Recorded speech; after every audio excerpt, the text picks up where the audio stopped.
Check 1 2 1 2. Mic check 1 2 1 2 1 2. How's everybody doing out there? How's everybody doing? This is another Friday.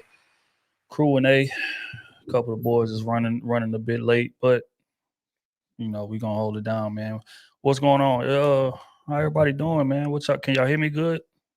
Put leaves in the chat if y'all can hear me good, or let me know if I'm low or the sound ain't coming in right or whatever. Also, am I coming in clear? I'm blurred a little bit. Decent. Hold on right quick.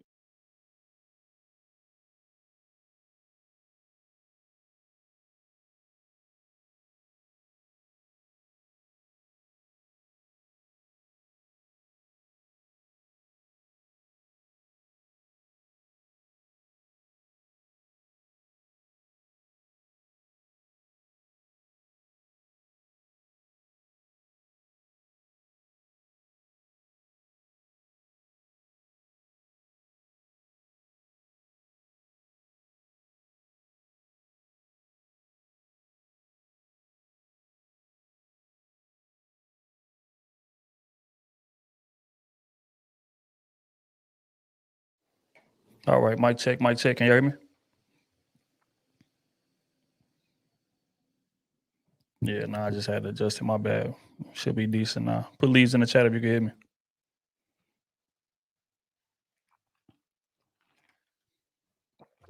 All right, beautiful, beautiful, beautiful. But yeah, I posted the link. Let me go ahead and pin it. To let everybody know what they can come up. As we always do, housekeeping first and foremost, man.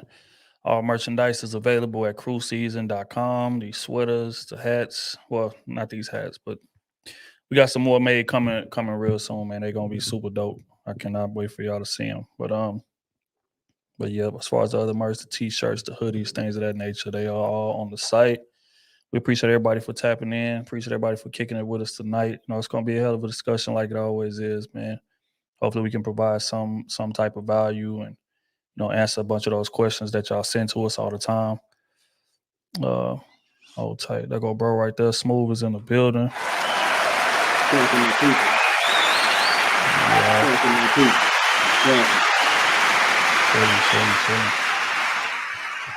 But yeah, man, so it's gonna be one of them ones, man. So without further ado, let's go ahead and get it started. We got our first guest coming up right now, Miss Julia. Julia, how you doing?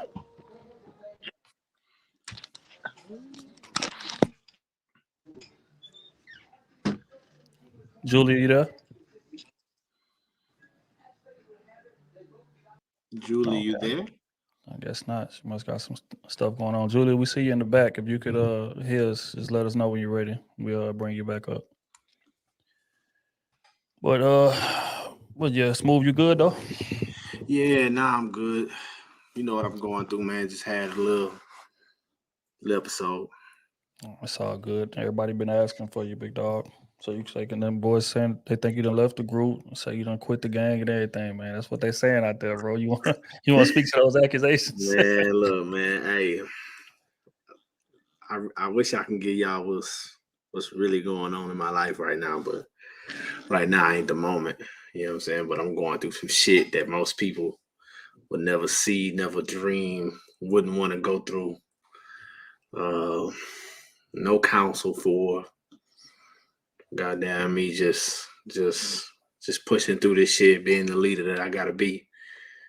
And shit, damn, it's a lot. It's just whenever I'm able to share, maybe a year down the line when shit is stable, then y'all will know what I'm going through. You know what I'm saying? But most So people would never go through what I'm going through. Mm-hmm. But you are not leaving the group. Is the question? Never. If I leave the group, we all quitting. We all done. Yeah. That's real, man. That's real, bro. But yeah, appreciate everybody, man, pulling up. They say they sending prayers out to you. Appreciate it. That's love. Yeah, bro, gonna be back real soon. Real soon. I'll tell you what though, I'm finna get 2 tennis chains, something. something a little simple, bust down. I don't need nothing crazy, just a bezel. You know what I'm saying? Mhm. And a bracelet, tennis chain, and all 8 top and bottom gold grill. You everything gonna be set by the time we go to Vegas. You You say you yeah, say gonna be no shirt and chains and jewelry on. yeah, yeah, So you no. can't take a hood nigga nowhere, man. Jesus Christ. For real. But yeah, some of the man, I want to salute everybody who been sending in questions last week, man. Y'all definitely asked some good ones. People came on stage, asked some things. Y'all asked some decent was in the chat, up in the super chat. We appreciate all of those. I think we was able to make some serious ground. Like I said, we're working on this live show too, man. I can't wait until this is finalized so we can announce it and get y'all the full details. But like I said, man, we're shooting for the first week of October. Everything should be worked out by then. And I cannot wait to see y'all, man, pull up. We're gonna chop it up, we're gonna take pictures, all that. You know what I'm saying? So salute to everybody that been rocking with us day one. Salute to all of the new people too, man. They got some like new people that's tapped in and they like catching up on all of the, episodes and stuff. I'm talking about starting from number one, working all the way up to what we at 140 now. And some people that's like more than halfway there. So that right there is super dope to me. And I'm definitely thankful, definitely appreciative of it. Trina, what up? I see you in there. Kenny T in the building. Kenny T say smooth looking slim. I had to change the name from smooth to slim around this moment. Hey man, I'm trying to get it, man. Today my little halfway cheat day. You know what I'm saying? What I mean by that is I got a Coke Zero and some liquor in front of me. You know what I'm saying? Might be But decent. done eating for the night. I ate some baked wings. Shit. And that's about it. I think that's about it. What's the prototype you on? I mean, schedule you on right now? All right. So when I get up in the morning, I take some type of pills. I forgot what they call, but they make me hot. They make me, you know what I'm saying, like energized and shit. So I take those in the morning. I eat a breakfast. I gotta eat a breakfast or I'm gonna be jittery. I'm gonna be fucked up about it. And then right when I'm done eating that breakfast, probably like an hour after, I take 2 apple cider vinegar pills. You know what I'm saying? That take me through the whole day. Like I'm drinking water throughout this too. I'm drinking water. And then when I get home, I eat before 7, whatever the hell that is. I eat before 7. Bam. I wait 2 hours or 3 hours. Then I go work out for an hour. And shit, right before when I know I'm done with everything, as far as like drinking water and all that type of shit, brush my teeth, wash my face, take 2 more apple cider vinegar pills, and go to sleep. Yeah, well, it's definitely making a difference for sure. You look smaller in the face for sure. That's where you can see it at. I'm down like 8.3 pounds or some shit. Shit, it So look like it's more than that. I said 20 by May 20th, but it looked like I might get to 30, 35 by May 20th. Shit, we gonna see, man. We We'll gonna see. What's crazy is all the fat around here gone. Yeah, I see it. I see it in you. Shit gone. So man, I'm just trying to do my thing, man. Trying to do my thing. My boy. All right, man. We're gonna bring up. We got somebody in the back ready right now. Ruthless, what up, G? Back again. My boy. What you home? What's up, Smooth? What's cracking, man? What's going down, Ruthless? Oh, I'm all right, man. I wasn't gonna come up, but I was like, I saw a clip Trill did, and it kind of puzzled me a little bit. So I figured, why not have a face-to-face conversation with him, and maybe he can enlighten me. Which one was it? You did a clip saying that if a woman can't see something in you and make you elevate, then there's no need to have her around. Could you elaborate on that? Sure. I think your woman is the most important aspect of inspiration for a man. I mean, if you look at just how men move in general, most of the things we do is to impress a woman or for a woman. Because let's just be honest here. Like, if women wasn't around, men wouldn't really get dressed up like that. Wouldn't really get haircuts like that. Really try to smell good like that. We see it when we be at the gym, or we play ball together. We play football or basketball, whatever the case may be.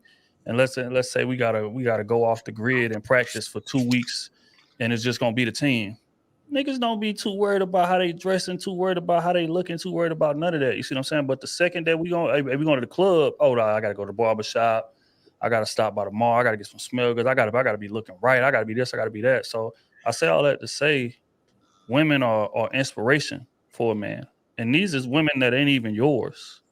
So your woman should be a totally different level of inspiration for you. And again, just like I said in the clip, that's not saying that you're doing bad, because I feel like you got any type of work ethic, you're gonna be doing well, you're gonna be doing decent. You see what I'm saying? But if you got somebody that's with you, that's super invested, her being a woman, her being attractive, and all of those things are gonna automatically be inspirational to you. But her being yours, So and you being responsible for her livelihood, kind of adds to that. So that's what I meant. What you gonna say? So to interject, right? Mhm. When you think that's dangerous to have that type of mindset? Because and let me add some context to my statement, right? Because once again, we all grown up.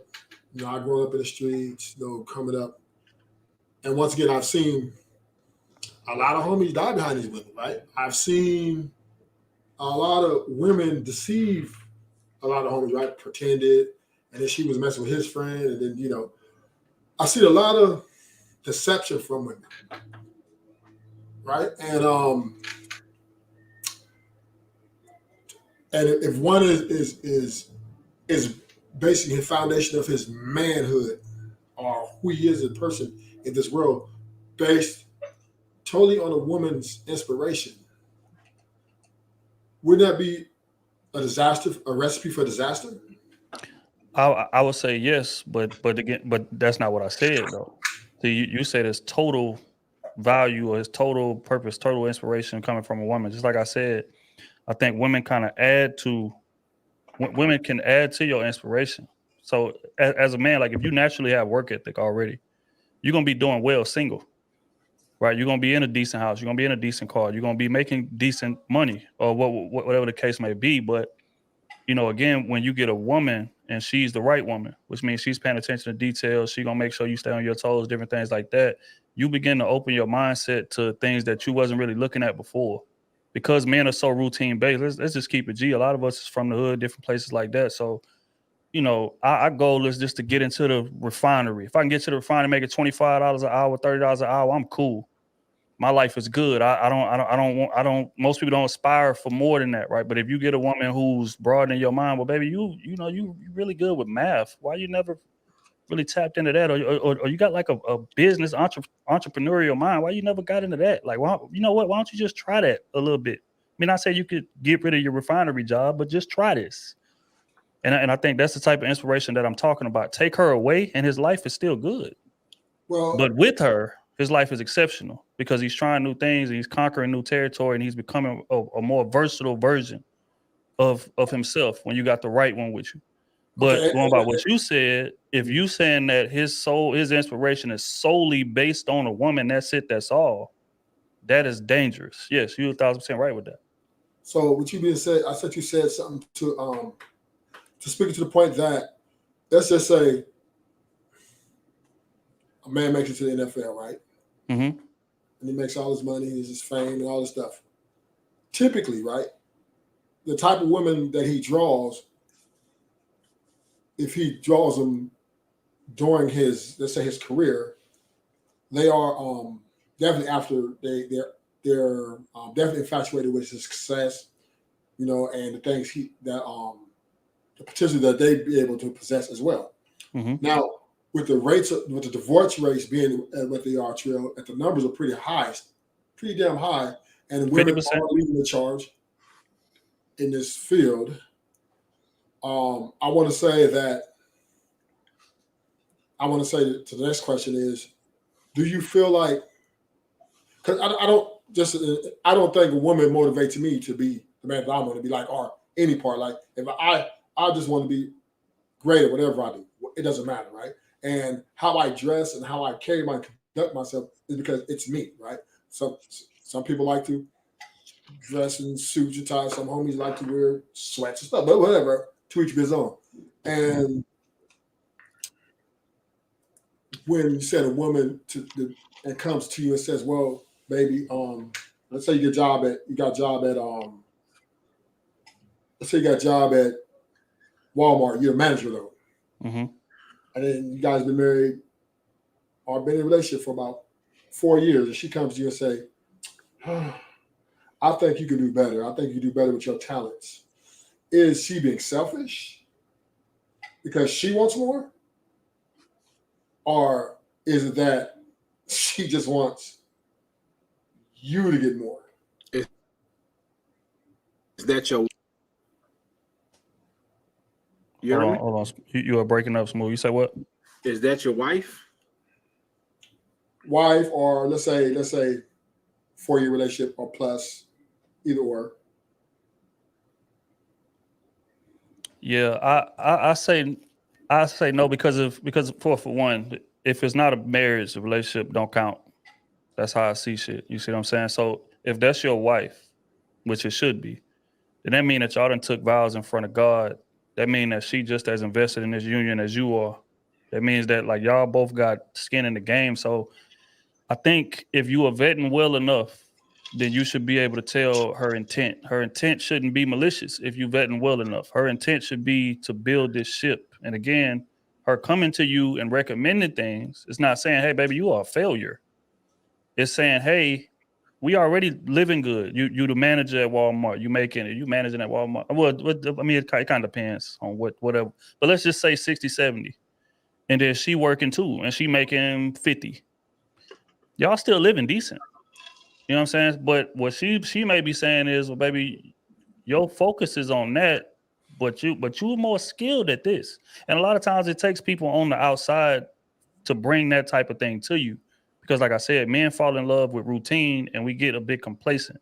If we don't have nobody around us that's at least introducing new ideas, not necessarily pushing you to it or accusing you of being a failure, but just introducing new ideas. Hey, baby, I think you maybe have you ever looked into this? And you be like, well, hold on, I never have, but shit, let me go see what it's about. And then you look into it and you may take interest in it and leave the Walmart managerial job and go do what she said to do. Or you may look into it, check it out, and come back to her and say, hey, baby, that's not for me. I tried it. Nah, I ain't really feeling it. And again, her following your lead, she's gonna understand that, but at least she presented the idea. And she inspires you to try something new. But more times than not, when your wife or a woman that's really close to you recommends something for you, that means that she's seeing shit that you can't see. And most times when you try to go do it, it tends to work out well. Wouldn't that be outside influence though? Like let's say, okay, Instagram, or she's seeing maybe another guy that she's met. He's right. Her friend said, "Hey, I met this guy. He's rich, and oh man, he's treating me. We're going here." And she's seeing this.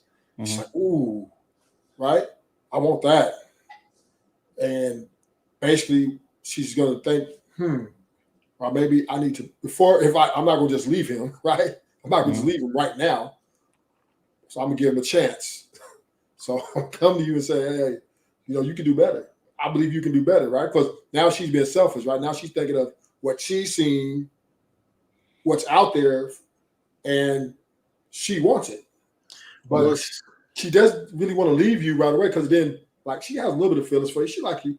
But you gotta realize what selfish is if she come to you and say, hey, you know what I'm saying, you can do better, but don't give you a solution. Or you can do better, but they not telling you in which way or showing you a different route. That's the selfishness in it. But if I tell you, hey, you can do better, this, and this, and this, you great at this here, but you don't see it. And the moment you start applying yourself, you see it's working. That's not selfish.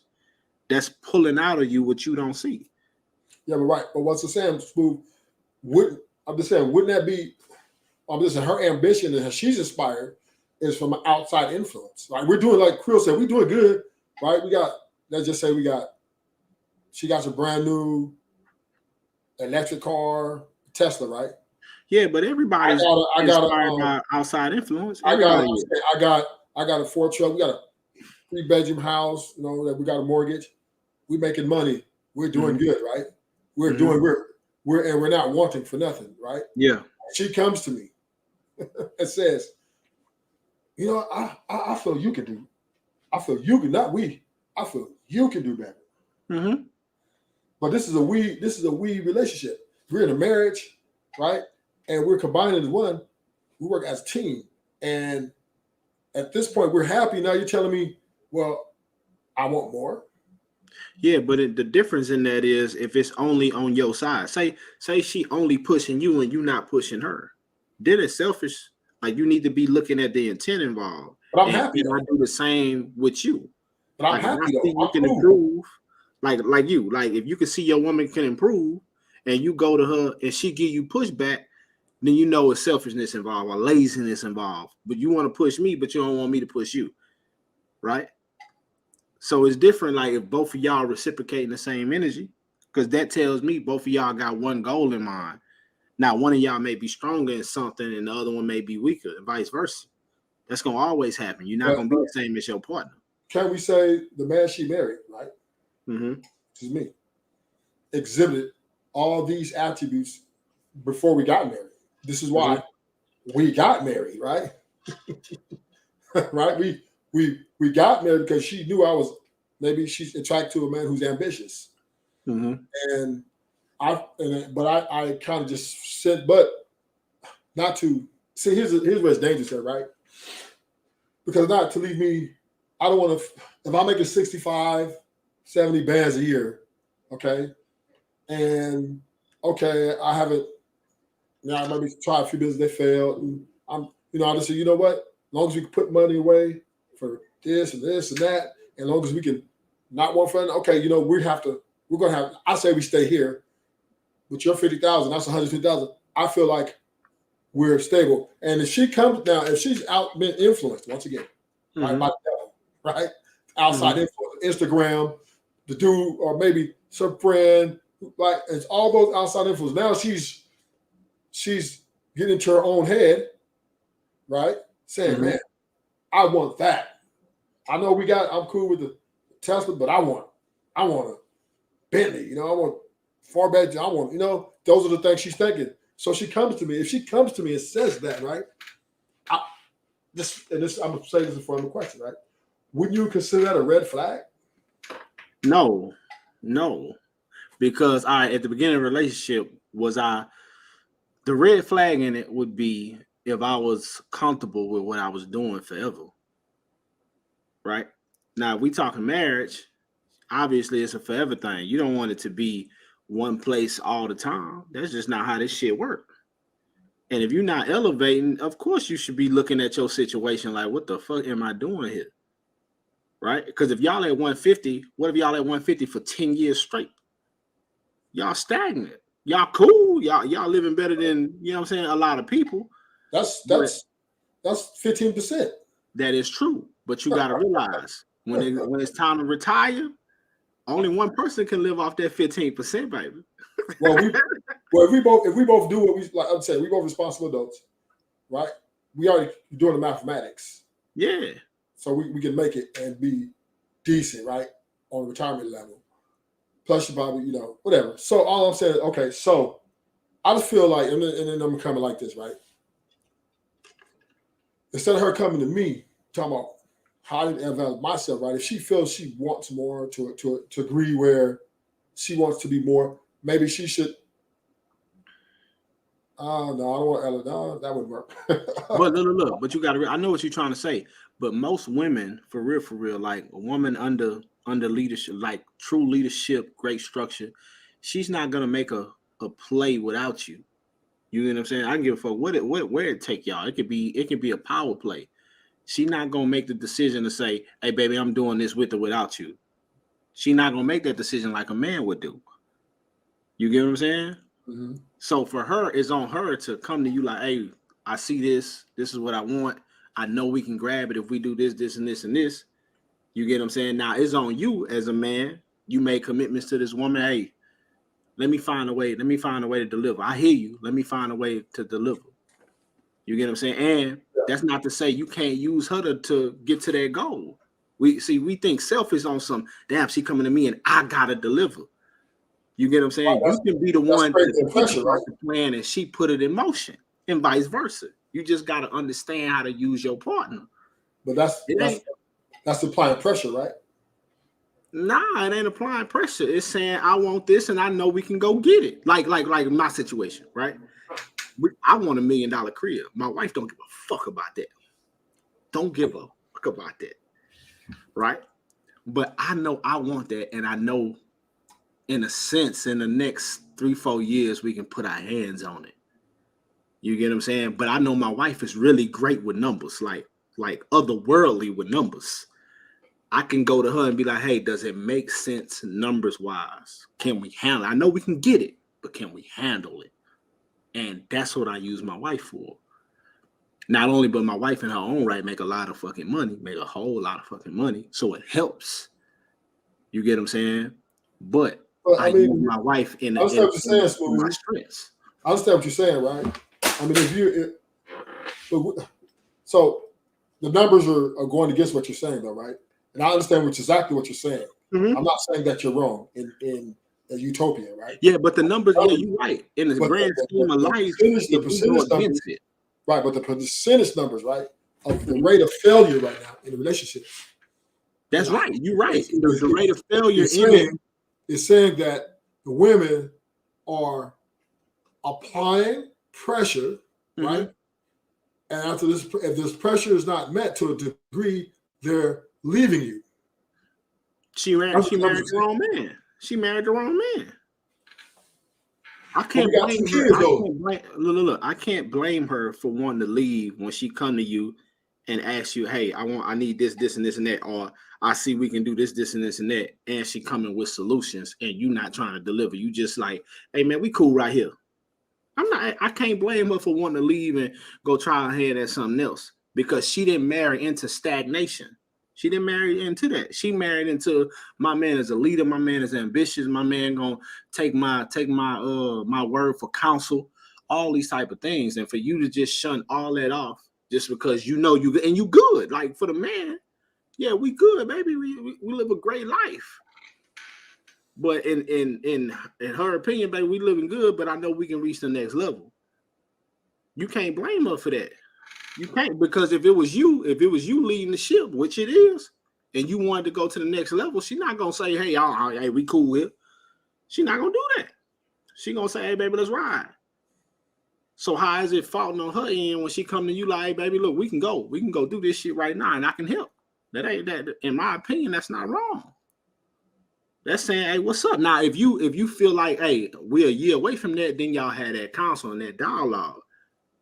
But you know what I'm saying? If you just on some, oh no, I'm gonna rule it with an iron fist, I ain't gonna take nothing. You know what I'm saying? I ain't gonna take her in the counsel and none of that type of shit. That's a recipe for disaster. So that makes a man stagnant. So lead to my next question, right? Mm-hmm. Do you think us men are being a little too nice to these women? Or I would say we're giving them too much rope? I would say no. Because you gotta realize, man, like when your woman really for you, I can give a fuck how rah-rah that woman is. I can give a fuck how much she step on next, bro. If she with you, bro, she gonna dumb that shit down to your respect level. Whatever your respect level is, the moment you give her that, she gonna dumb it down. Now, away from you, she may be rah-rah and all that type of shit there. But under your guidance, under your leadership, she gonna calm that down if she for you, though. If she don't really see you like that and y'all just a phase, she not gonna do that. She just not gonna respect your leadership like that. And that ain't a woman you need to be forcing it with. Yeah, I think all it is really is that, you know, it's so important to like make your woman feel involved. And I think that's where men before us kind of dropped the ball at in terms of that. Like they feel like, no, I got to make all the decisions. Every single one of them I got to make. And just like Smooth said in the past, you crippling yourself when you do that. Because a lot of times your woman is smarter than you. We're just gonna be honest here. You know what I'm saying? So not saying that that she's, should be making the final decisions. But I'm saying her counsel is super important. But just like you're saying, if she's getting inspired by what she's seeing on the outside, I don't really feel like there's nothing wrong with that. I think when she start trying to crucify you for not being what she sees on the outside, then we got a different problem. But in terms of inspiration, we all inspire from everything that we see around us. You don't dress the way you do for no reason. You don't want the cars you do for no reason. You didn't want the job you got for no reason. A lot of times that shit came from inspiration. I know we was dressing, we was looking at the drug dealers in the neighborhood. That's why I want that grill in my mouth. That's why I want that Rolex. That's why I want that Benz that I went out and bought as soon as I could afford it. I was inspired by that. It doesn't necessarily mean that I'm a failure if I don't get it, but I'm saying if I reach this level, then yeah, these are gonna be my inspirations. The clothes I wear, the shoes I like, the shows I watch, the movies, all of that shit. Like all of probably 95% of what you do is inspired by what you see outside. So I don't feel like that's a problem. I think that's dope. That means that her ears to the street, and she's seeing things that you're not really paying attention to. Because like I said, men are routine based. As long as our routine is going solid, we ain't gonna change it too much. If we feel like we living good, but in the process of that, we could be cutting our knees from our unders because we could be doing better, but we just don't have the information. It's just like dudes in the neighborhood. It's a lot of dudes in the neighborhood that's super smart. There's a lot of dudes in the neighborhood that can set up a whole drug operation. But those same dudes could be great in business, but they just don't have the intel, or they just don't have nobody to say, hey, bro, come over here. Let's go start this legal situation. I got to, I know a homie over here. He know his stuff. We can do this thing by the book, and you can put the same hustle that you had in the streets to building this legal business. But it takes somebody who paying attention to the outside of y'all environment to see that and then bring that back to you. And now to get you thinking, well, damn, everybody in my neighborhood sold drugs. I'm thinking, okay, this is my natural progression. But then you go outside, get that information, bring it back to me. And now I'm thinking, well, shit, man, forget that stuff. Maybe I should go try this legal situation. And then you look up and then that person turns into Jay-Z, literally. So again, it's nothing wrong with outside influence, especially when it's coming from your wife. Because again, if you're vetting properly, let me emphasize that. If you're doing your job as a man and vetting properly as far as picking, then her intent is not going to be malicious. But if you're not, then you got to worry about those things. But either way, it still falls back on you as a man. Still. Well, right. But her being influenced by the outside does not fall back on me.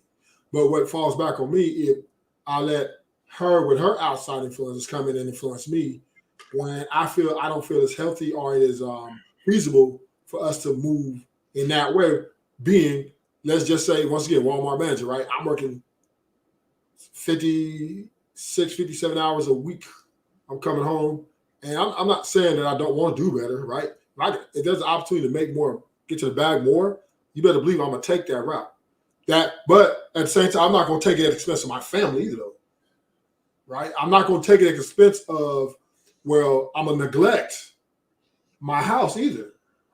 Right, it has to fit right. It has to fit into where I feel like, okay, I can handle this and handle being a man at home, right? And this is the problem with today is right with the dynamics of the power structure, right? Both of the family is gone, and the parents are left pretty much to raise themselves. And now you got the school system, right, being indoctrinating all this LGBTQ and all these different things going on, and the parents they work too much. They're so busy concentrating on, I guess, the money aspect of life that they're not really seeing what their kids are learning or how they don't ask the questions of how you understand this or whatever it is that it may be to influence your child. And then when something happens, when the child feel neglected or whatever, they feel like they got to make their own decision.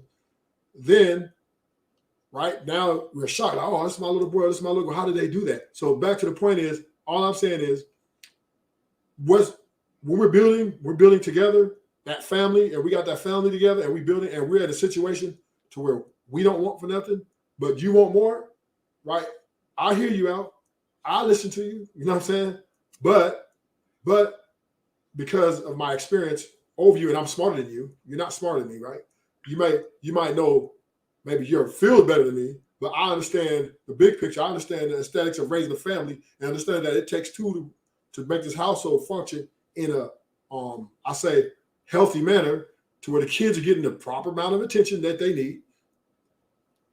That I'm also been able to give you the amount of attention that you need, because you got to remember, a woman is a duty too, right? She want her back blown out. She want you still talk, listen to her, right? So now you come and tell me, oh well, I want you to do even more. And we all know, let's be honest, right? When you go for more, that means something got to be sacrificed. Hey, but you know what's crazy, Ruthless, man? With me, like, just being a man and understanding this shit, jumping off that porch and doing it all, bro, I'm at the point to where I ain't trying to hear about your past traumas and all that type of shit. Because the moment you start making grown man, grown woman moves, you know the wrong moves gonna cost you way more than the right ones. We all know that no matter what age you are, the moment you step off that porch and you start paying bills by yourself, or you go have a baby and you get, hey, you know what these decisions do to you. So I ain't trying to hear, oh, I got mom and daddy this. Hey, bro, everybody got that. Mostly every black person come from the hood. Mostly every black person out here come from the hood. That's just a fact. You get what I'm saying? What you gonna do to change it? And if you're not gonna do something, go lay down in the corner, man. I don't want to hear you complaining. But if you're gonna come up and do something, I don't want to hear no complaining still. Just get to work. Pick up something. All right, big dog. Get in politics. We're gonna get to the next person. Okay. Hey, appreciate Uncle Herm. He sound like Uncle Herm. Y'all listen to Larry Jew. Get your butts out the way. Thank you, gentlemen. Yes, sir. Appreciate you, baby. OT, nice to see you again. Until next time. All right, big dog. Hey, for the chat, new rule: 10-minute time limits. We need a couple time keepers. 10-minute time limit so we can get these conversations going and flowing, and we can get a lot of people up here to get some, nice. Hey, for everybody that's watching this and shit, game. man, and you goddamn ain't got your life together. You've been blaming other people for your shit, bro. Today is the day, bro. I don't want to hear none of that shit. I don't want to hear about the complaining. I don't want to hear about they not letting me do this, do it. It's different ways to attack life and go make something out yourself. And if you got kids watching you and you put your kids in a bad starting position, you let your motherfucking family down. You let your family down. And I don't want to hear nothing about I did the best I can, because doing the best I can is scrapping for every inch of this shit to make sure your motherfucking kids ain't got to start where you started from.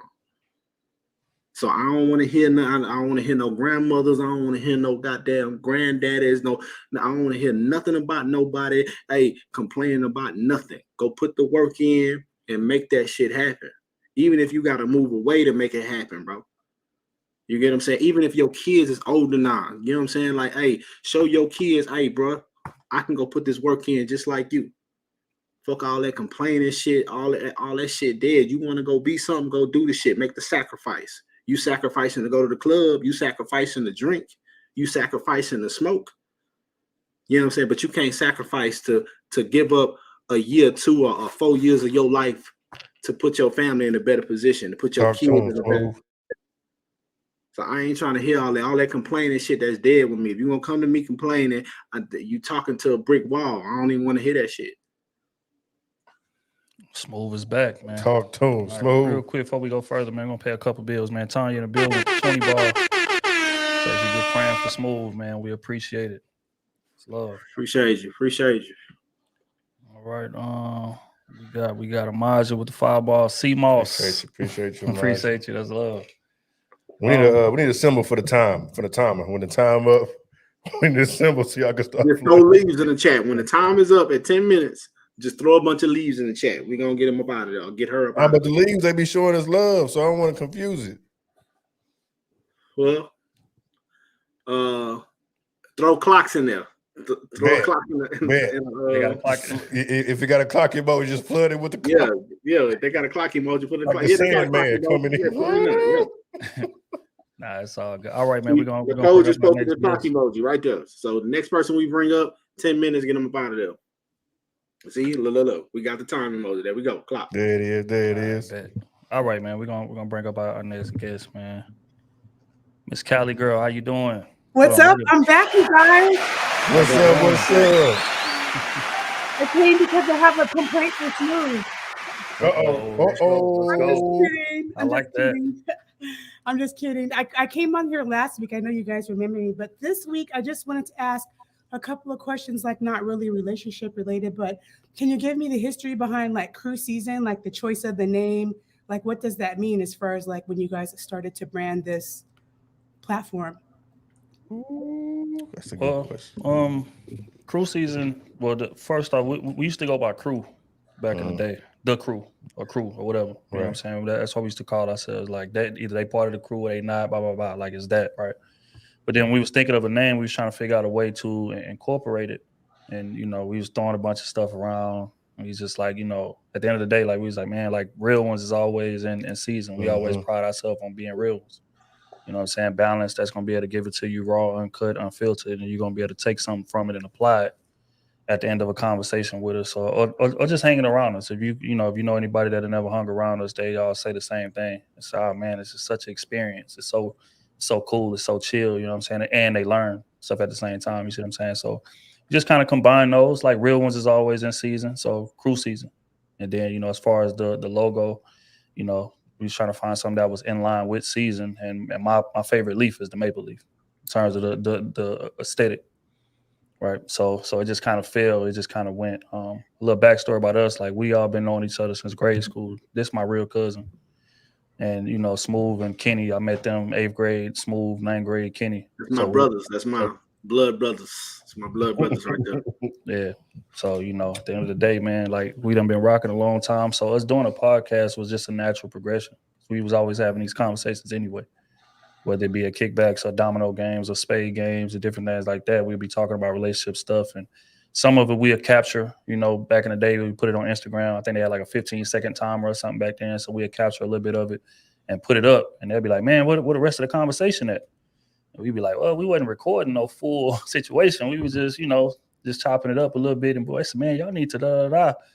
And, you know, we used to just disregard it. But then O was always adamant. We're like, man, maybe we do need to like package this up and, you know, make it a bit more professional and, you know, do it. But me, I'm an introvert.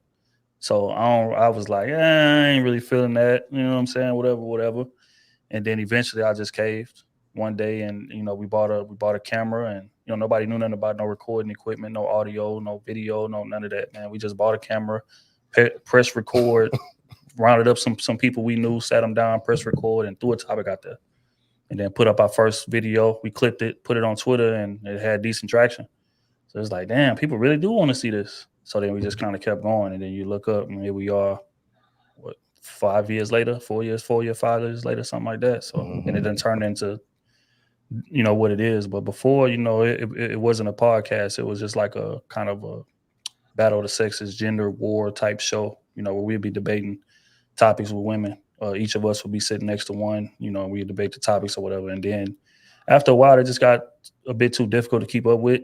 So it was like, man, we got to find a way to condense this thing. Because when you're working with that many personalities, like y'all got to be on the same page, scheduling, this, that, and the third, people flaking, all kind of stuff. We always knew that we was going to be able to pull up, you know what I'm saying, whenever. So we just wanted to condense it that way and, you know, started our podcast and podcast took off.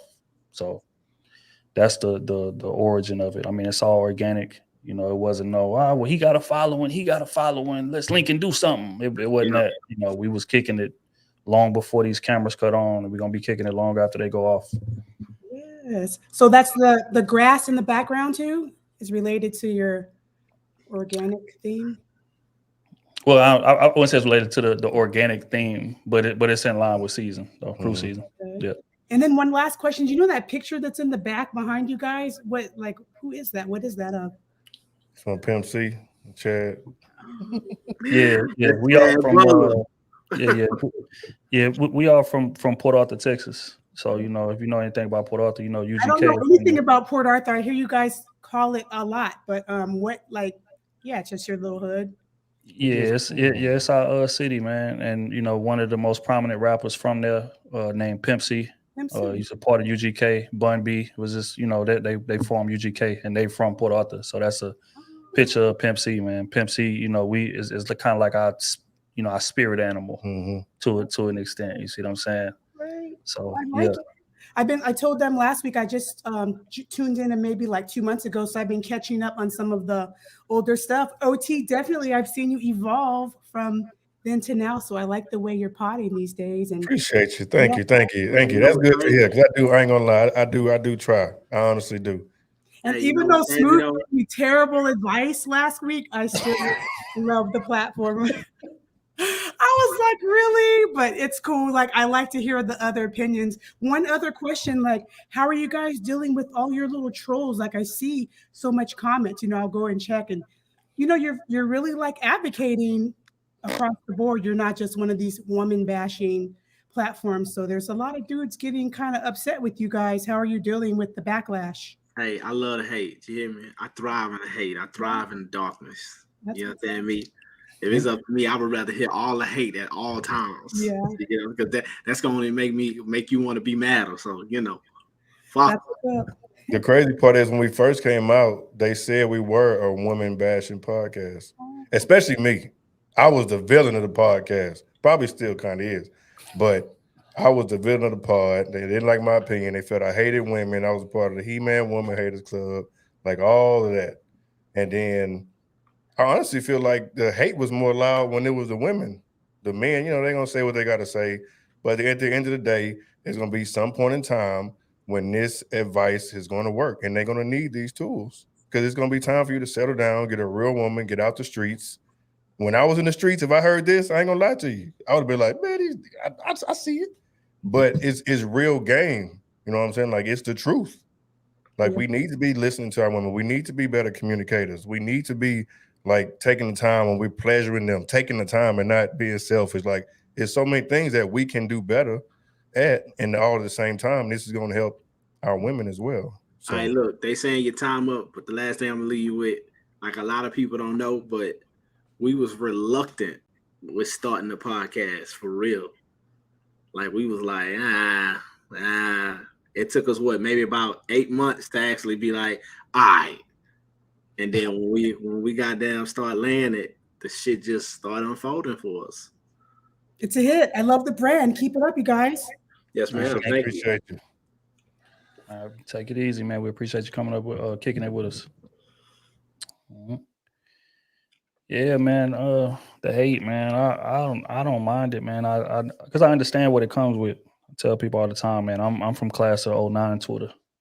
I'm one of the godfathers of Black Twitter. Like, if we just gonna be honest here, it is what it is. You see what I'm saying? So it's no more negative place than that on earth. If we gonna be honest, and all the platforms combined are not as negative as Twitter are. You know That's what I'm saying? for real. So it kind of shapes you to, it builds callous. So we don't really react to the criticism like that because we feel justified in what we're doing. And the results speak for themselves, and it's not just women that's DMing us, it's dudes DMing us like, hey bro, you like really saved my marriage, bro. Like you like really helped me because I was all, out the way. My mind was working in the complete opposite direction of what it was supposed to be. But hearing you say it, made me kind of reconsider and try new things that I wasn't trying before. And now me and my old lady closer than we ever been. Like that type of stuff is what we do it for. You see what I'm saying? Like the whole goal is for us to be together. And I think, a lot of people in this quote unquote gender war and lost sight of that, when the money come in and people start, seeing what being polarizing does as far as income and stuff like that. You got people that ain't even worried about people being together no more. They just worried about getting the aha moment that's clippable so I can put it on my YouTube and get views. So I can put it on my Instagram and get views. You see what I'm saying? But we don't want to be remembered for that. I mean, we could do it easily, just to be contradictory, just to be contradictory, go against the grain, insult women, all that shit. I mean, but it's like for what? Especially when we all in relationships. You know what I'm saying? All of us except Kenny, but Kenny soon to be. But yeah, you know what I'm saying. So it's like at the end of the day, like, what are we doing this for? The goal is to be together, I thought. So what's crazy about us, like I don't know if y'all ever seen people that do shit like this or semi-famous a little bit, like they be bougie when you meet them in public and shit like that. You see us in public, we're gonna speak. We're gonna say what's up. We're gonna shoot the shit with you right there. And if it's a really a party moment, shit, if you come at the right time, you might get a drink. Like that's how cool we is. We lay. He's starting to chop up smooth. My boy going in and out, but it's all good. Y'all got the gist of what he was saying. I ain't gonna lie, I'm about to be bougie in a minute. Once we hit a certain number, I might have to be. Get off me! You're too close. No pictures. You're No too autographs. close. Yeah, I'm a clown shit out y'all. Y'all What boys. Smooth say? You look like you might steal. You look like you might steal, baby. Your hands we look can too have broke for me, baby. I can't shake your hand. You. That's a fact, man. But all right, man. We're gonna bring up our next guest. Hold tight, man. Hold on. I gotta make sure that y'all cammed up, man, and let me know y'all ready. Hold on. My boy D, what up, boy? Oh, what up, my guy? What's What's cracking, good, B? baby? Man, I had to chime in on them excuses, man. Uh-oh. What you got for us, I'm man? like Smooth. I don't like them excuses either, man. Man, come on, man. I don't even want to hear no excuses, man. I done went through a lot to get where I'm at. So I don't even want to hear nothing about none of that. Hey, I feel you, goddamn me. I hate when people just come off excuses after excuses after excuses. Like, I need to do this, I need to do that, but you ain't putting no work in. Like, shut up, bro. Shut up. Sit on the sideline until you grow the balls, or you grow the. I don't want to say something inappropriate for the women, but y'all know you grow something to actually put something in you to go do the shit, bro. Like, come on, bro. Yeah, I mean, I went to federal prison for 2 years. I was supposed to be in there 2 years, and they started me off with 37. They were trying to be 37 Months? So no, years. Years, boy. They were trying to get better something. Yeah, I was supposed to be in there until I was 59. My nigga came out in 2 years, baby. You know what I'm saying? It really came down to my lawyer. Like my lawyer beat that for me. Goddamn me. It's like my lawyer got me out of there. I went and did my little shit, came home, still came home a year early on house arrest. While I was on, I came home from prison on a Friday, and Monday morning I was walking into a law firm, working, had a job at a law firm with the fucking ankle bracelet on. Damn. And the lawyer said, I will let you do your community service here, but I'll also pay you because I know you got a kid at home. So it became a job. That was October. February, I was walking into a radio station and had an internship. Despite the fact that they won't let me come back to school, I still got an internship. Started with radio. Boom. In June, in May, my law firm moved from Birmingham to Houston. He relocated. June, I got on at the radio station. Man, that shit brought me where I'm at now. And I still got full custody of my kid. So it's like, so I don't want to hear the court system and all this other shit and more towards the women. Men can't get full. I don't even want to hear none of that, bro. I did all that with a background. With a federal case on my back. Exactly. See, so it was just when it comes to excuses, bro, I don't be want to hear none of that because I'd have been through all that. I'd been through most of that. Most of the shit niggas say that needs to be going back and forth. I was in prison. I met dudes in there that went back 3 times. Dudes in there doing their 3rd, 4th stint just kept coming back. And I was like, nah, bro, when I get out this bitch, I ain't never coming back in this hole. Like, this is it. Like, I like my freedom, bro. For real. So I was like, it was over. I was 22 years old. I always said I can't go to jail. Ain't no women in there for me. You know what I'm saying? Ain't no women in there. I almost got in trouble with one of them in there, and it was crazy because it was a lady that used to lead us. Like I was working in the cafeteria, and it was a lady who used to walk us over there. It was a guard, and one of the doors that we used to look to go through to go to the back of the kitchen was locked. So she had to jump over the counter to get over there to unlock the door for us. Right. She told me to pick her up and put her over the counter. I ain't think none of it. I ain't think nothing of it. I'm a man that came from a family of what? My family is like 90% women. Automatically, so I'm like, oh, let me help her out. I picked this lady up and put her over the counter. And dude walked in there. He said, what the fuck you doing? And I was like, oh, he said, no, man, because if another guard had walked in here and saw you picking her up, guess what she would have said? She was like, oh, I ain't tell him to touch me. Mm-hmm.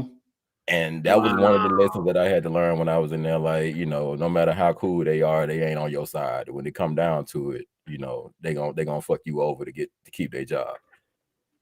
I can't wait to get to Houston and drag Kennedy do the interstate. Yeah, man. Oh man, but hey, D, we go break you down and then bring you back up later after we get done. Oh You know, yeah, I gotta go make a move anyway. I just want to hop on for that topic got too far out the way. I'll be back. All right, that's okay, bro. Miss Amaja, how you doing? You muted. Sorry. How are y'all? We good. How you doing? How you doing? I'm good. Friday, All right. you know.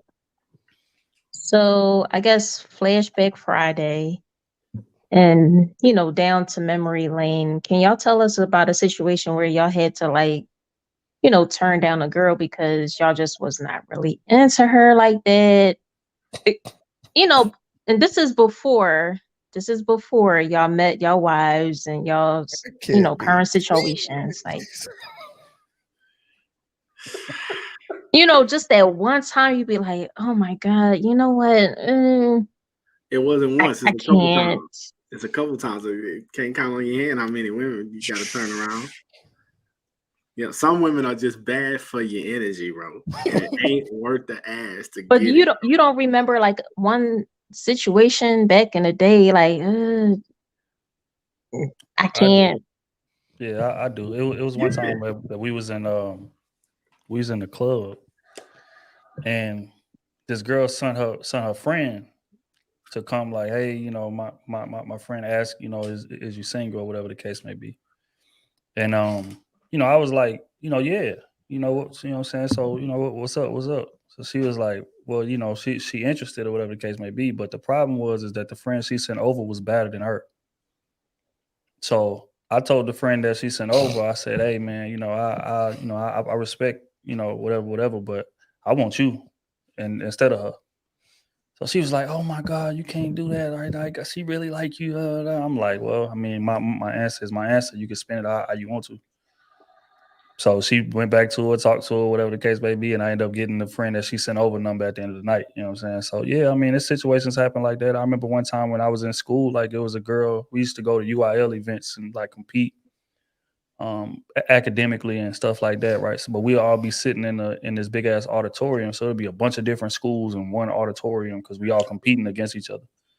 And one time this girl like sent her friend to give me her number. And then I told a friend, I looked at the girl who sent it. She was like, yeah, my friend right there in the red. I look at the girl in the red. And then I told her, I said, no, I'm good. Go, you can go take it back to her. So she went brought her number back. So I mean, it's a lot of situations like that, man. So you have a certain type. Definitely. Because it's like visual with men, like the very first thing.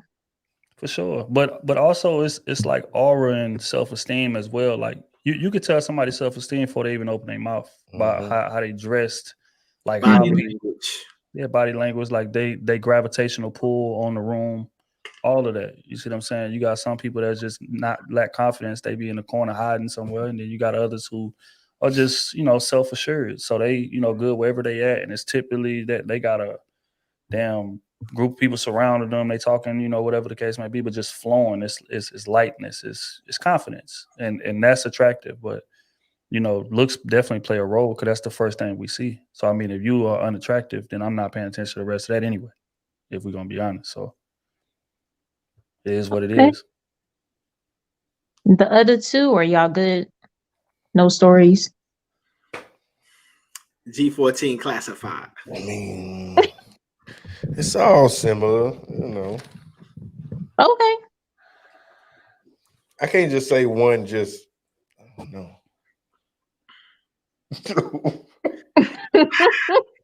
Oh, there was an instance.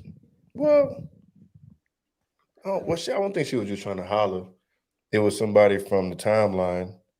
I think you remember that? She seen us out. It was our first time. Yeah. And she was like, oh.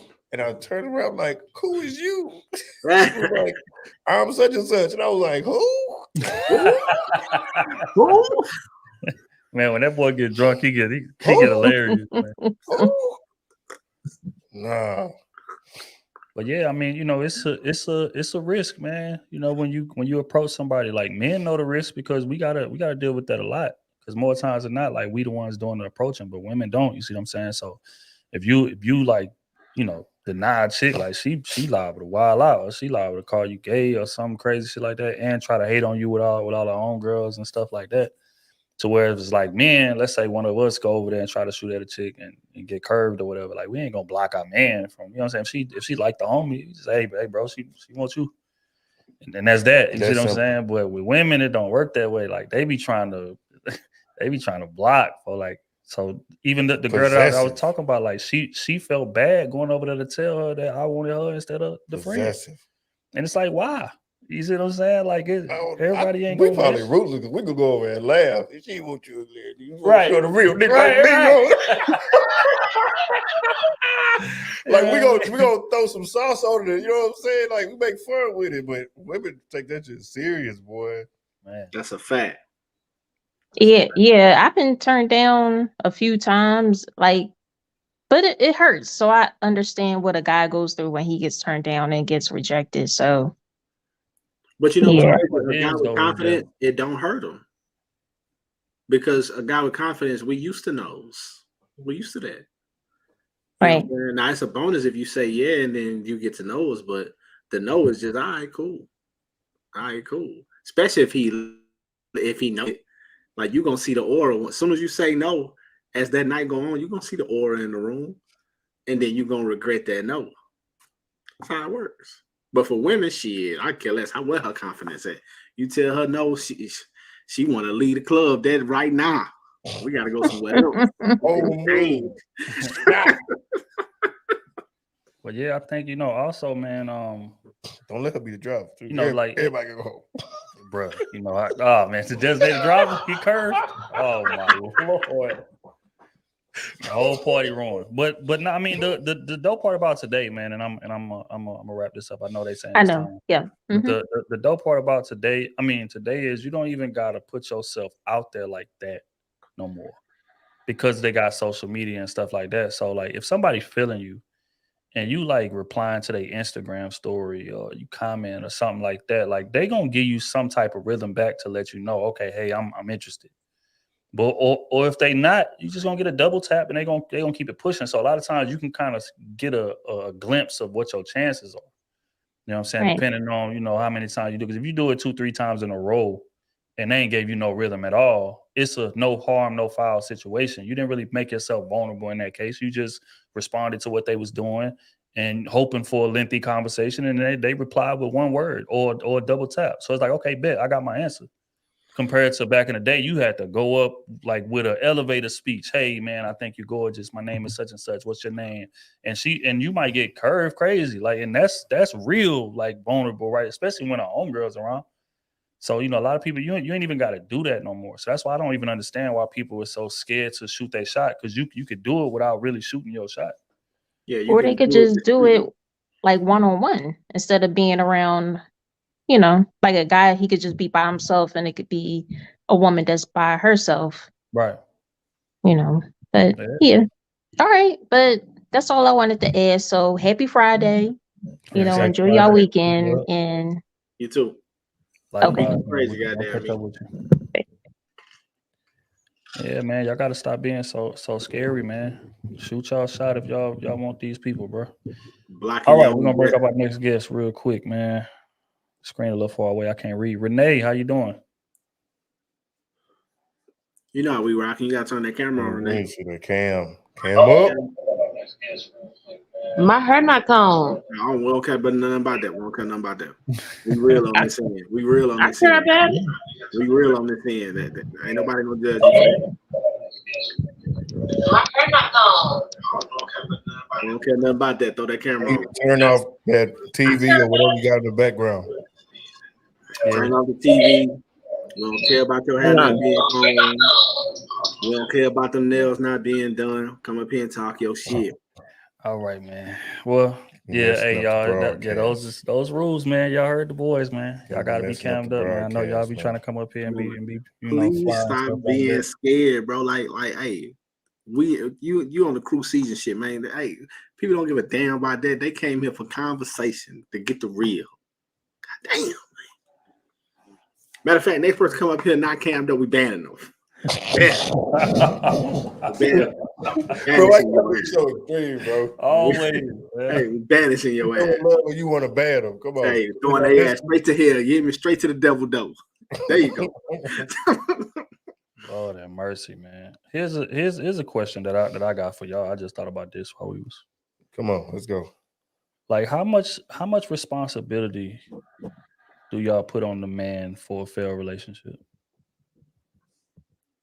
Man, that's If you had to subjective, dog. put a percentage on it, and then give me some context behind the percentage.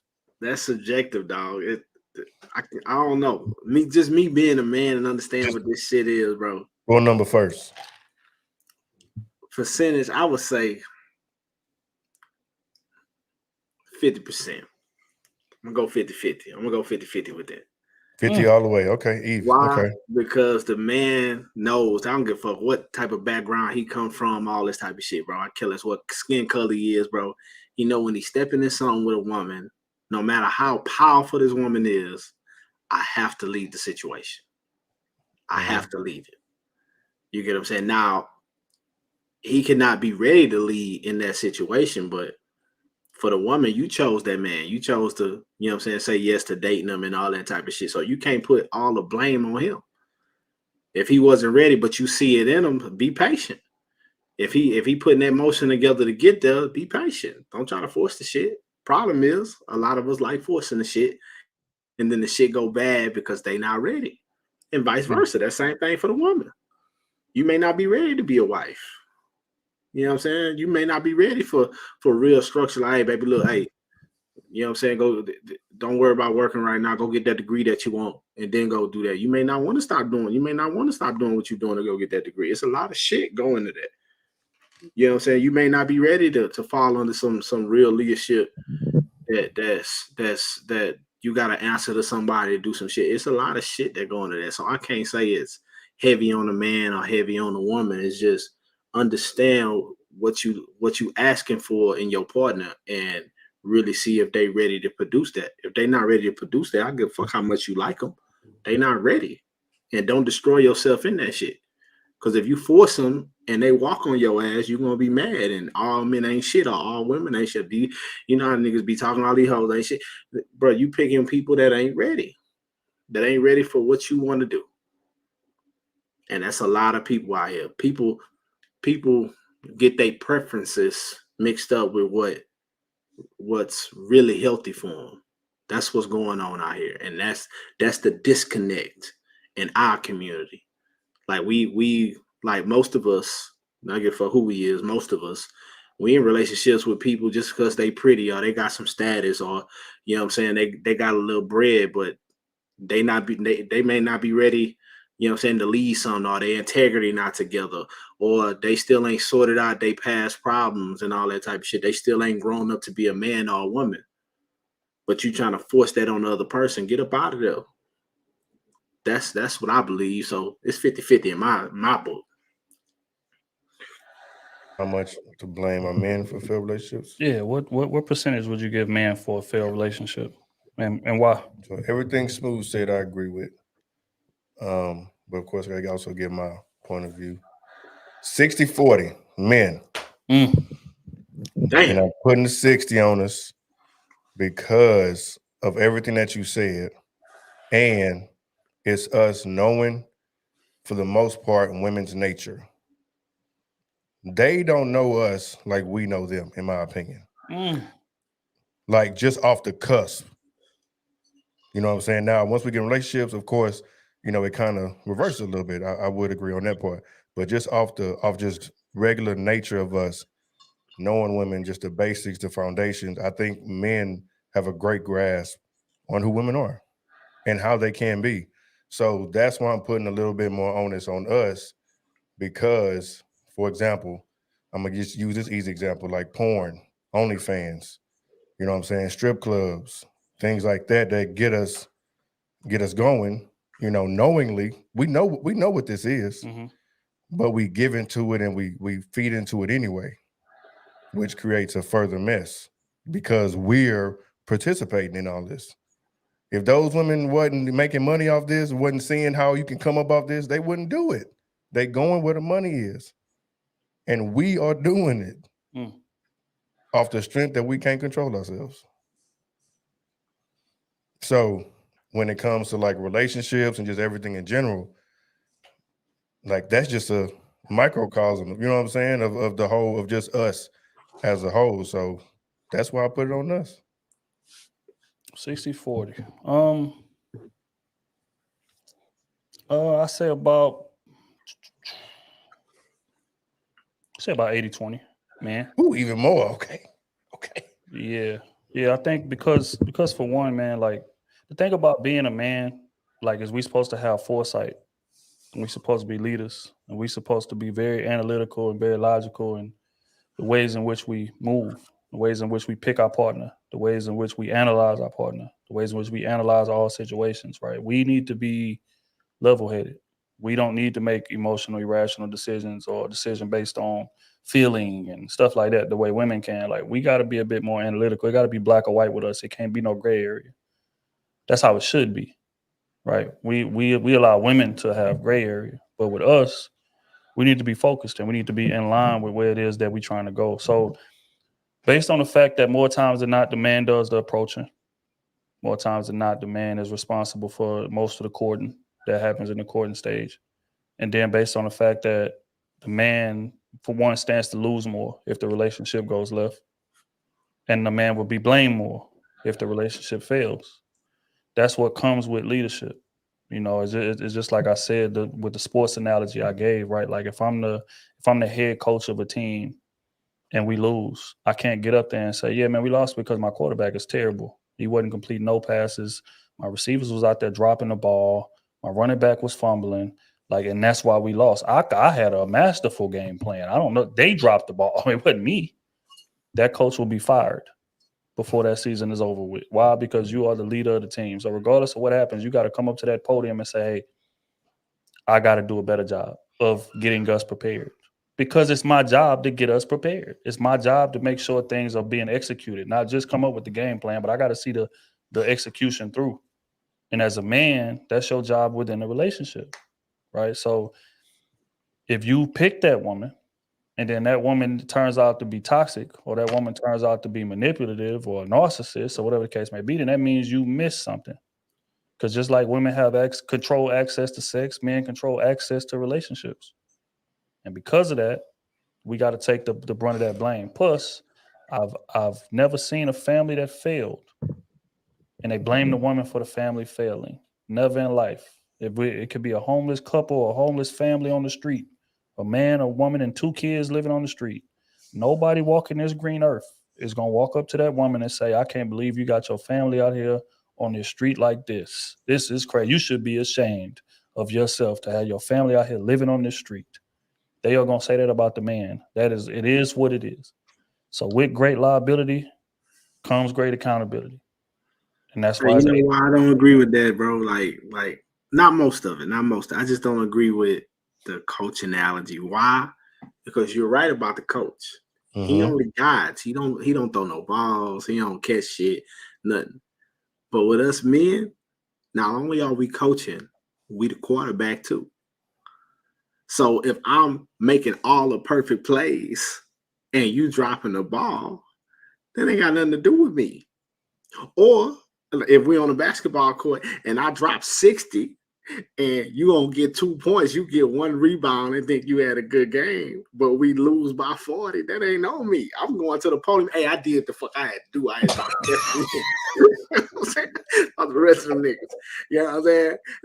That's just how I see it. Because if I'm pulling my weight and you don't want to fall under the structure, in a sense, you are right. I picked the wrong person as far as like I didn't have the foresight to understand you wasn't gonna fall under leadership. But we see it every day, man. People get tricked into that. People, you know what I'm saying? Women show that they feminine and all this type of shit here, but then they get lazy on you. Same thing with men. Men show that they goddamn go getters and all this type of shit here, but as soon as they get in a relationship and they make it to a certain point that they feel like it's success, they get stagnant. You get what I'm saying? So that's the only part I don't agree with. Because not only are we the coach, we also play in the game. Now, if we didn't play in the game and we only was talking, then you are perfect in what you're saying. But if I am making the plays and you don't want to work with me and you false advertised on me, that's fucked up. That's phony on her end. And she should, in my opinion, you should confess up to that. Hey, it was me. It was me. He was doing what he was supposed to do. I lost a great man right there. You get what I'm saying? I wasn't mature enough to see what I had and follow through with my commitments that I made to him. And vice versa. Same thing for the men. You may have a great woman, but your leadership not together. I see a bunch of relationships where if this woman was under a different type of leadership, she'll be living in a different type of world. But since she loved this man so much, she'll rather stay stagnant, hoping that he'll get it together. That's a loser mentality. You get what I'm saying? So that's the only part I don't agree with, is just the coaching analogy, because you play in the game. The coaches don't play. But see, this my only thing, right? And I could use, like, we could just stay with that same analogy. Let's just use basketball. You said I went out there, I scored 60, and you scored 2. Right? Life don't happen in a vacuum that way, right? And if I'm the leader of a team, then it's my responsibility to put my teammates in the best position to win. It's just like Steph Curry for the Golden State Warriors. Steph can go out there and score 60 a night if he wanted to. Yes. Go out there and take 30 to 35 shots a game. And whatever happens, y'all don't get y'all numbers. It ain't got nothing to do with me. I got my 60. But the fact is that if he goes out there and does that, they'll never win another championship ever again. Mm-hmm. So part of leadership is having the foresight to understand, hey, I need my team. That's true. I need to put these people in the right positions. Just like Kobe, when Shaq left, he was struggling at first because when Shaq is there, all he got to worry about is scoring. You don't have to worry about playmaking. But now that Shaq is gone, now I got to make sure Paul Gasol eating. I got to make sure this person eating, that person eating, and make sure that they motivated. So I may have to take my foot off the gas scoring early just to get them in the game.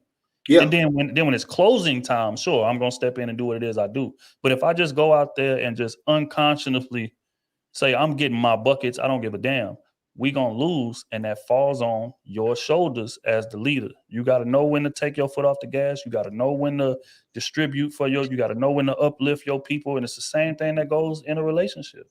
You could be doing everything that you think that you're supposed to be doing as a man. But what good is it if it's not resonating with her?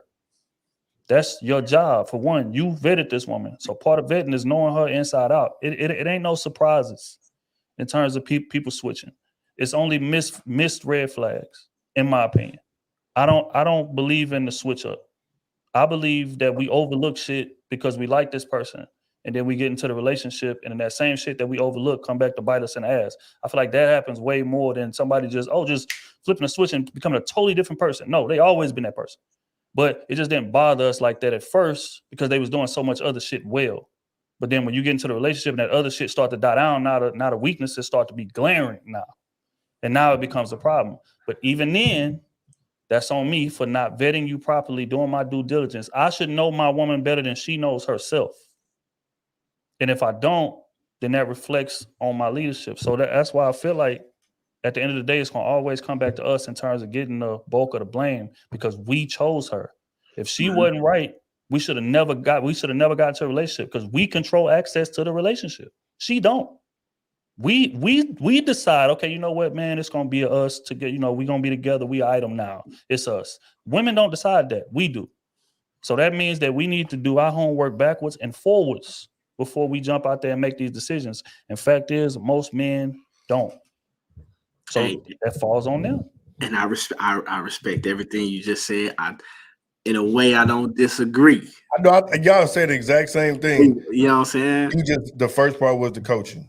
Yeah. But other than that, when you brought it to the player, y'all saying the exact same thing. Exactly. You know what I'm saying? That's the hey. So we can agree to disagree. No, but y'all agree though. It's all I'm good. telling you, It's all if you good. chop it up, y'all say the same thing. All right, we ain't gonna stay on too long, man. We're gonna bring up our next amazing guest. Ishmael, how you doing? Hi guys, What's how up? y'all? Nah, yeah, all right? I'm sleepy. I had to stay up for y'all. It's the first time I got on the live with y'all. No, I appreciate y'all, honestly.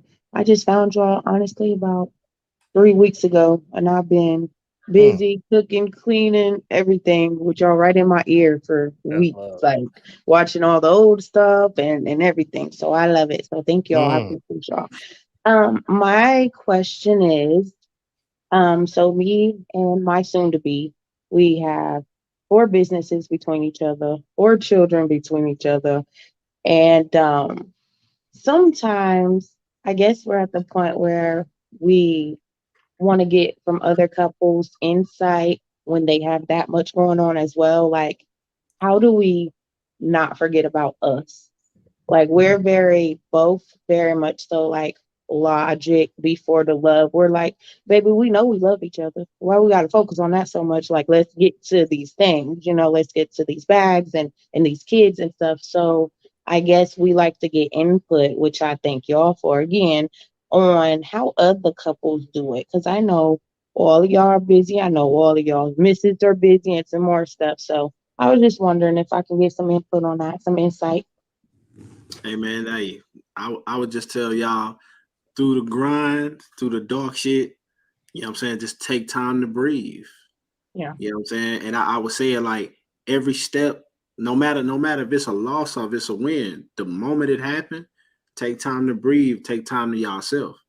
Because if you never do that, you just keep pushing, then yeah, you're gonna get lost in the business of it all and the family structure and pushing y'all forward. You're gonna get lost into that. And then eventually y'all gonna grow apart because you're gonna look at it like, damn, we just so busy, we ain't got time for each other. Right. And that's You where know? we don't want to get yeah. That's exactly where we don't want to get.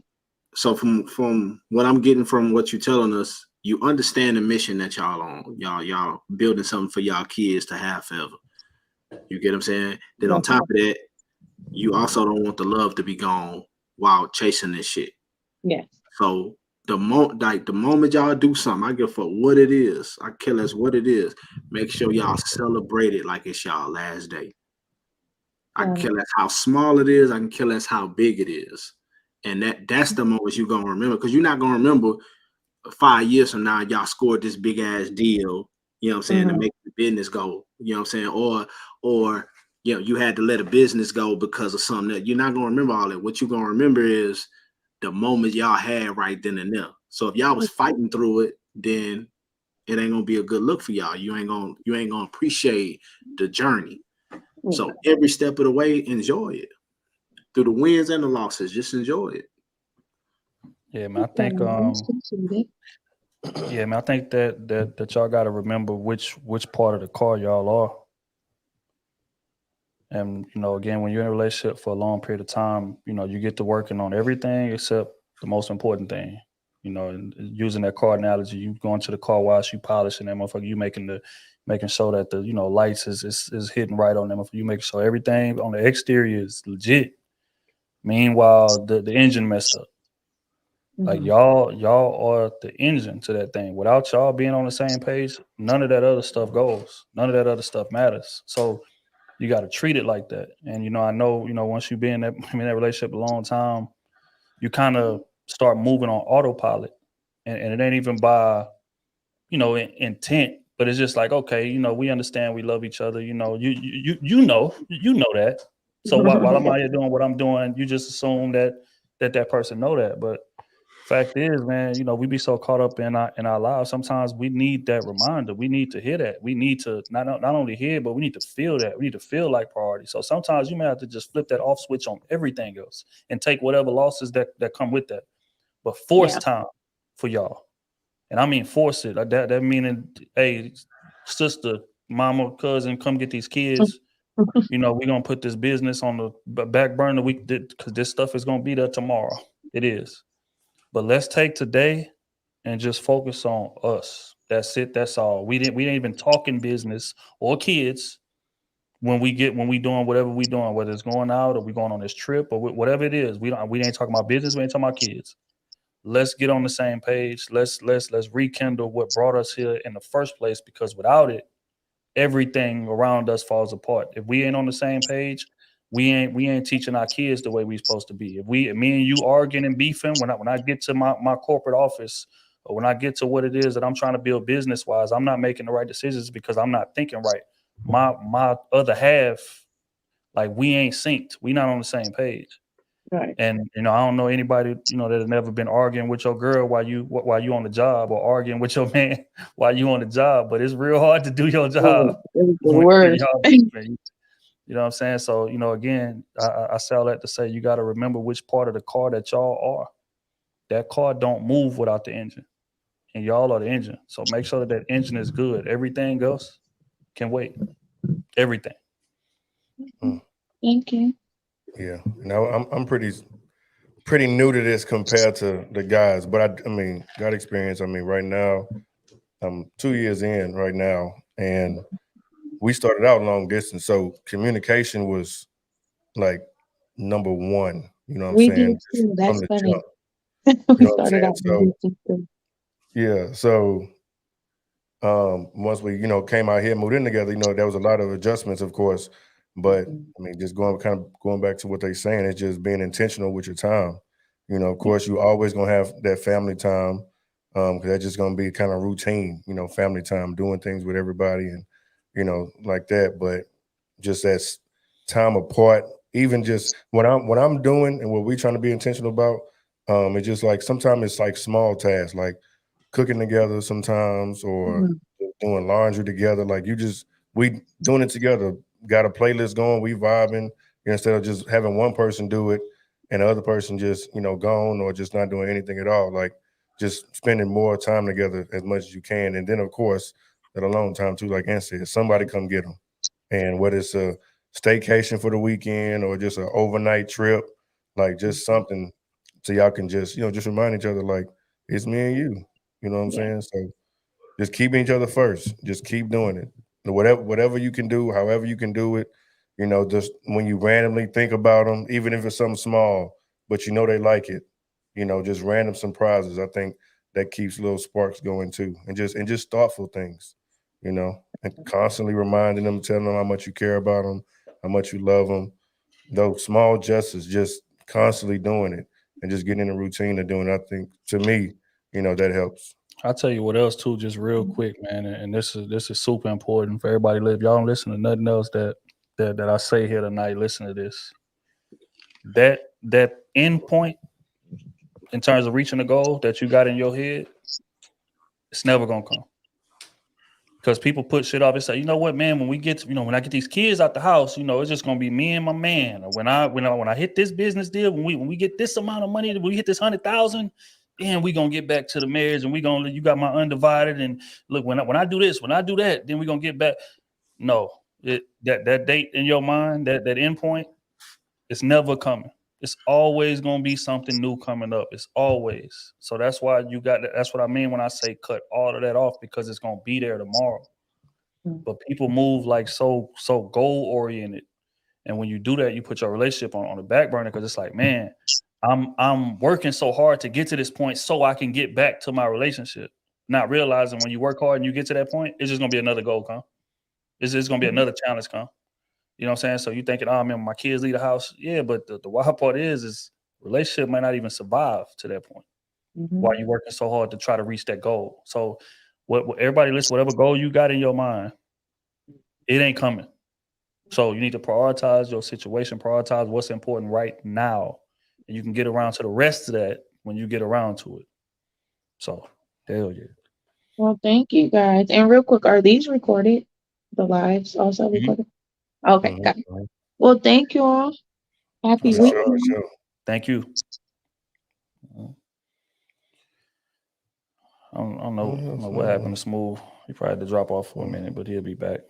We appreciate everybody, man, pulling up on us, man. Make sure y'all tap that like button if y'all ain't tapped it yet. I think we got one bill to pay. Congo in the building with the 20 Appreciate ball. you, baby. Appreciate you. Yes, say much appreciated, man. 3 the hard way. Appreciate you, bro. You already know, man. It's always love. I like them personal questions. I can't even lie to you. Outside of the relationships, when they be asking us, just having us reflect back on things, like those be the dope questions. Boy, like story time, man. Yeah. Yeah, I mean, if you want to rehash, you want to, you know what I'm saying, dig into your bag and tell these people a story that they hadn't heard yet, that'll be interesting. Well, that's a big old book. That That book, like an encyclopedia, boy. I don't know. Give me a topic. It's so deep. We got so many chapters. Lengthy pass. We got a girthy pass. Girthy. Yeah, I mean, I don't know, man. Just everybody always be wondering like why the bond is the way it is. I mean, truth be told, I can't really speak to that. I can't really give you like a specific reason why we done been rocking so long. It's just I don't know. It's just we all solid, man. We all just kind of move on the same moral code. So it's easy when that's the case. So like we don't really argue a lot on things. Even when we disagree, we more so just give each other space. I don't mean to cut you off. Kenny say bring him up. You're not even up here. That's what he say. He just take him. Oh, this hold on. There you go. I'm wondering who that is. He ain't got no camera. We banning him. I didn't know that was him. You bitch ass niggas ban me.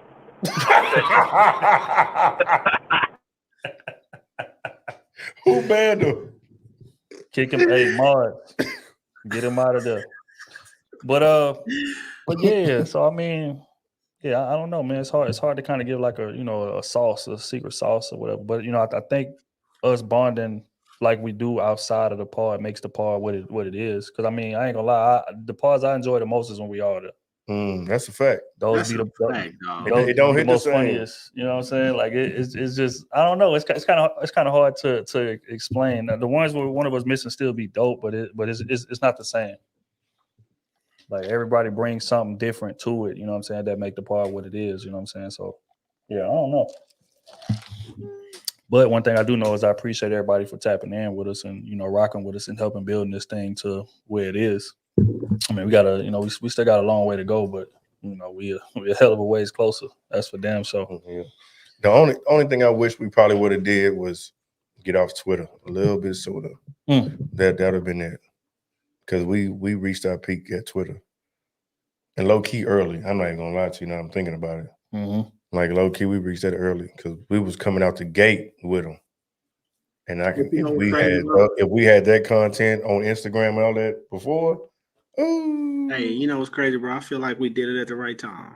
Be honest with you. I mean, that's true though. You're right though, for real. So yeah, it did. It happened at the right time. I just wish some of the early stuff was controversial. We can go back and clip it. No, we've grown. We've grown. I got a question for y'all. How do y'all manage to still remain so humble despite all of the success? Because I mean, I don't. And again, I don't really look at the scoreboard too much because a lot of times I'm just so focused on what's next. But when you like compare what we done built to what a lot of people done built, there's pale in comparison in terms of total. You know what I'm saying? So how do y'all still remain humble despite that? I'm not humble. I'm not. I truly be waiting on somebody to talk some shit. Truly be waiting on somebody to say something crazy, do something wild, all that. Because I'm ready for war at all times. I'm ready for war. You know what I mean? I just be being cool out of respect because I want my respect. And I know if I give you respect, then you know what I'm saying, you're gonna give me that back. But if anyone, I'm telling y'all right, any nigga step out of line, it's up. You hear me? We're going to war. Fuck. But see, here's the thing. What I mean by that, in terms of like, let's just use you for example. like you still sit down and chop it with somebody and like give them some advice if they come to you and ask you a question about maybe how we built this or whatever, or just relationships in general or life in general, career wise, whatever. You will still chop it up with them and give it to them, and they could be nobody. And I don't like saying nobody, but they can not be nobody that you can gain something from, but you will still take the time to do those things. That's what I mean by humility. Like the success ain't changed you. You know what I'm saying? You Yeah, still because the I feel like, same. bro, all this shit, like I just be on some. We so far behind as far as like just competing. You get what I'm saying? Like, so when people reach out to me and ask me about certain things and all that type of stuff, bro, if I got it to give, I'm gonna give it to you. Now it get overwhelming. It do get overwhelming at times because a lot of people just reach out, bro. But if I'm in the mood to talk for real, you know what I'm saying? I'm gonna give you some game, give you some real game. You know, especially if I got it, if I got any type of information I can give you or point you in a certain direction and all that type of shit. Matter of fact, they got a guy. I only met him once.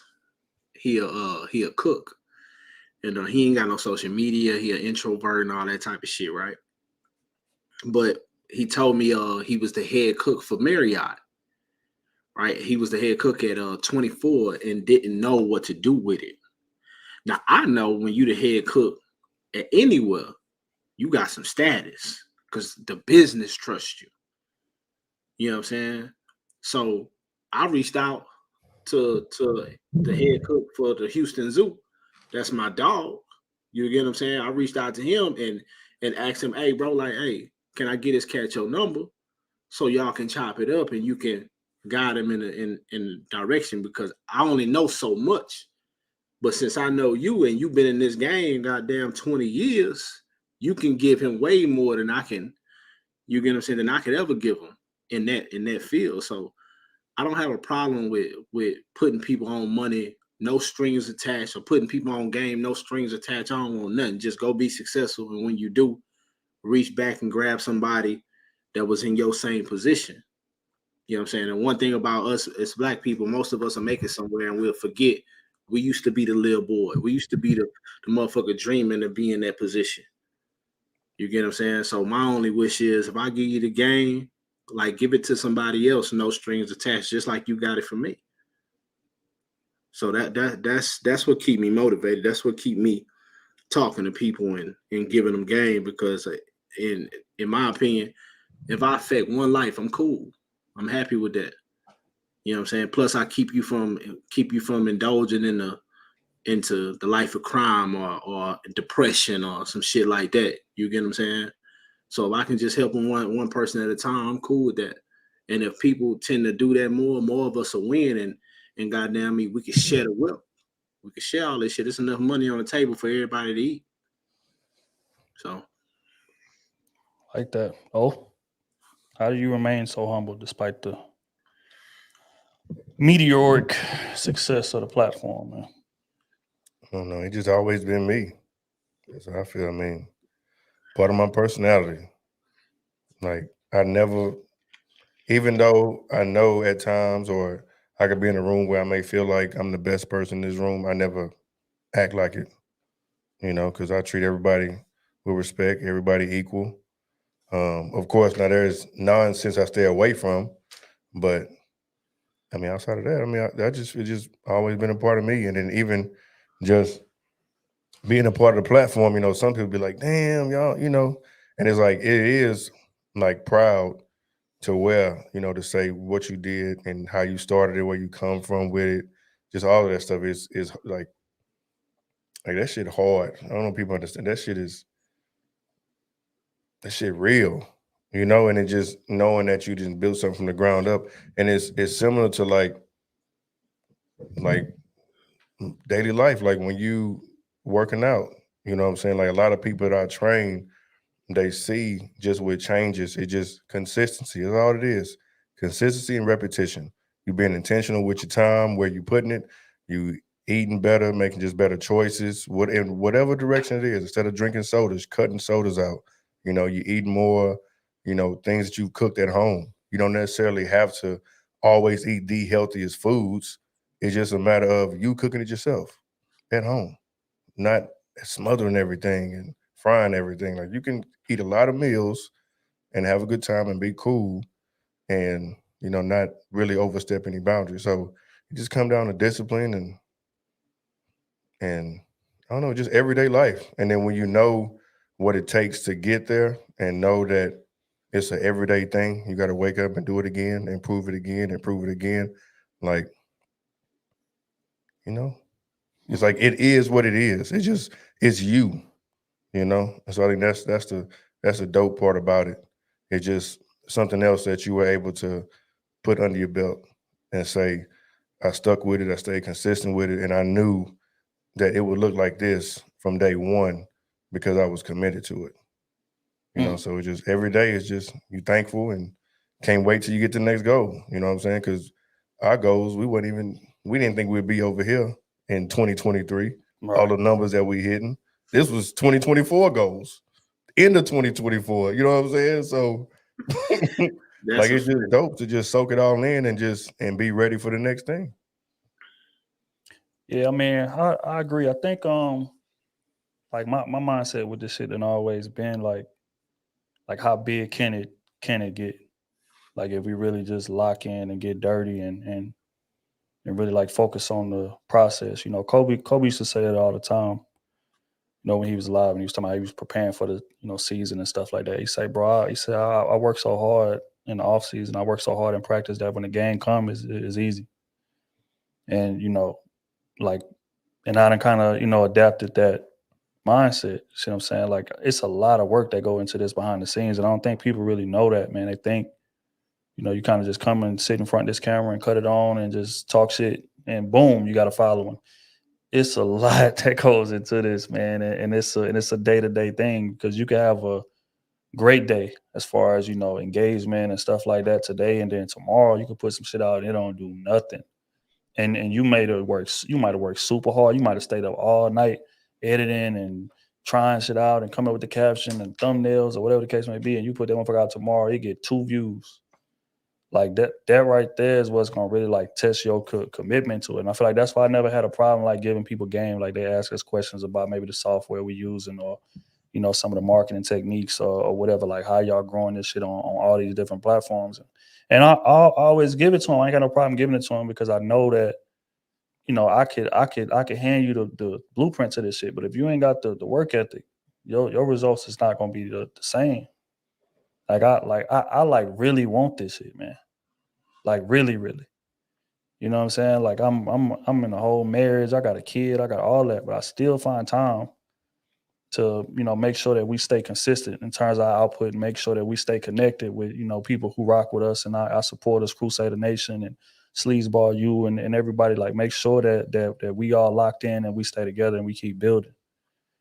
Because at the end of the day, like we're gonna be able to look back on this shit, man, and be proud of what we created. Money aside, just impact and influence. I feel like it's more so what my goal is for it. You see what I'm saying? Now again, I ain't gonna turn down no money, but at the end of the day, it's we get into that age where you start thinking about legacy, bro. You start thinking like, damn, what am I gonna be remembered for? Like if I die tomorrow, I feel confident enough that I done recorded enough shit that my daughter gonna be able to take game from it and be able to navigate out here. So even if I'm not here, I'm still coaching because of this thing that we doing. That's what make it so special. It's not a situation where boom, we come in, cut the cameras on, talk some shit, get off, and just go do something else. Nah, we like every time we drop content, whether it's a clip or whether it's a podcast or a video, we leaving a piece of our legacy here. That's a fact. Every time. You know what I'm saying? So that's what I'm just caught up in, and that right there kind of keeps me humble in terms of interacting with people too much. Just like I done told y'all, if y'all been rocking with the pod, then y'all know how I am. I'm very introverted, so I don't want y'all to take it personal. Like if I don't respond to something or whatever the case may be, I just got my days. I'm a bit moody some days. Some days I just don't want to be bothered. Other days I could top it with you all day, but other days I don't want to be bothered. That's just who I am.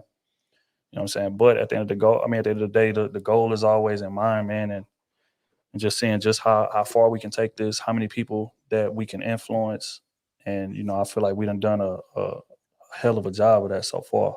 And that alone is humbling enough to make you just want to keep on working. So that's, you know, if I had to give an answer, like that's what it would be. You know, I'm proud of everything that we done accomplished, but I also know how much more we got left to go. Mm-hmm.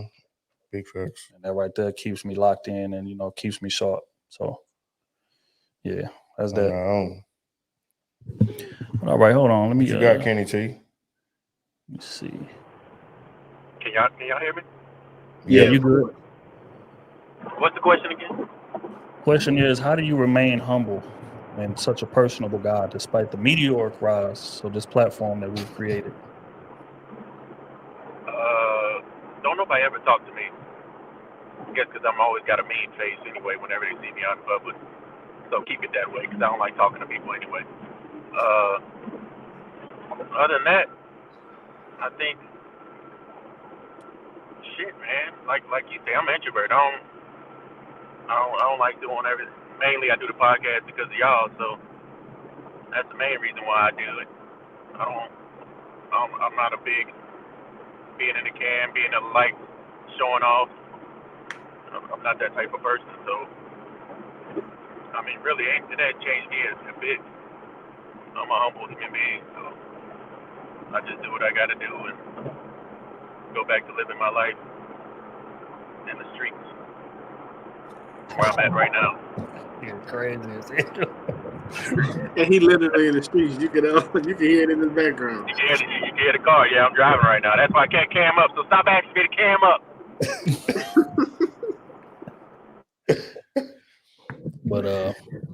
But yeah, so you know that's you know that's just a little bit of stuff that people don't get like from the pod because you know a lot of, I don't think I ever asked y'all that outside of the pod. I'm thinking about it. We just be so caught up in this, you know, in the situation where we don't even really get to kick it that much no more without it being about business. Pod time used to be kicking time. Yeah, low key. Pod time was kicking time. Spades, dominoes. We started getting into Monopoly. Bro, we ain't did spades in a while. We ain't did the crawfish ball at the crib over here in a while. We ain't did the barbecue in a while. We just ain't pulled up and really just talk shit. You know what I'm saying? We ain't did none of that type of shit, bro. I guess the Vegas trip that we got Memorial Day weekend is perfect. You know what I'm saying? We get to not talk about the show. We get to just be us, man. So just so y'all know, ain't no pod that week. Ain't no pod that week.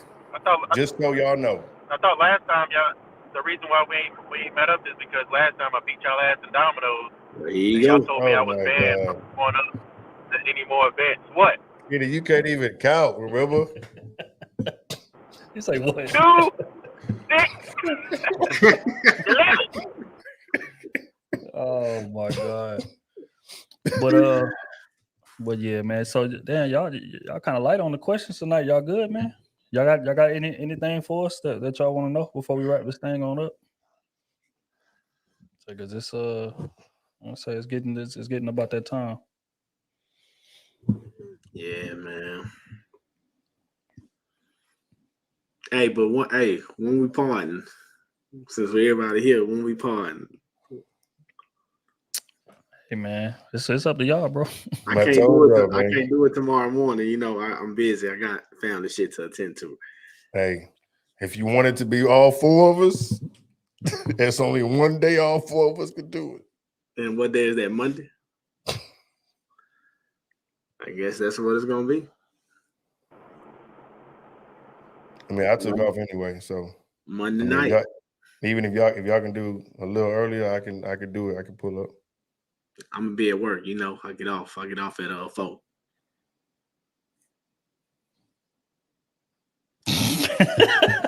I took off Monday. I'm gonna be coming back in town. All right, well, it's all good, man. Monday can you come here straight after work, or you need to run home first?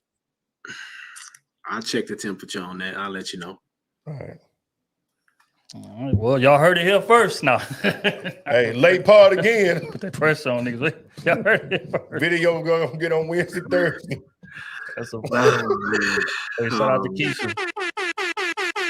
20 balls. She said, I've been watching you since 2020. I appreciate the honesty. multiple perspectives and solution-oriented mindset. Krew Season is a balanced platform. Thank you. I appreciate that. That's love, man. Thank you so much.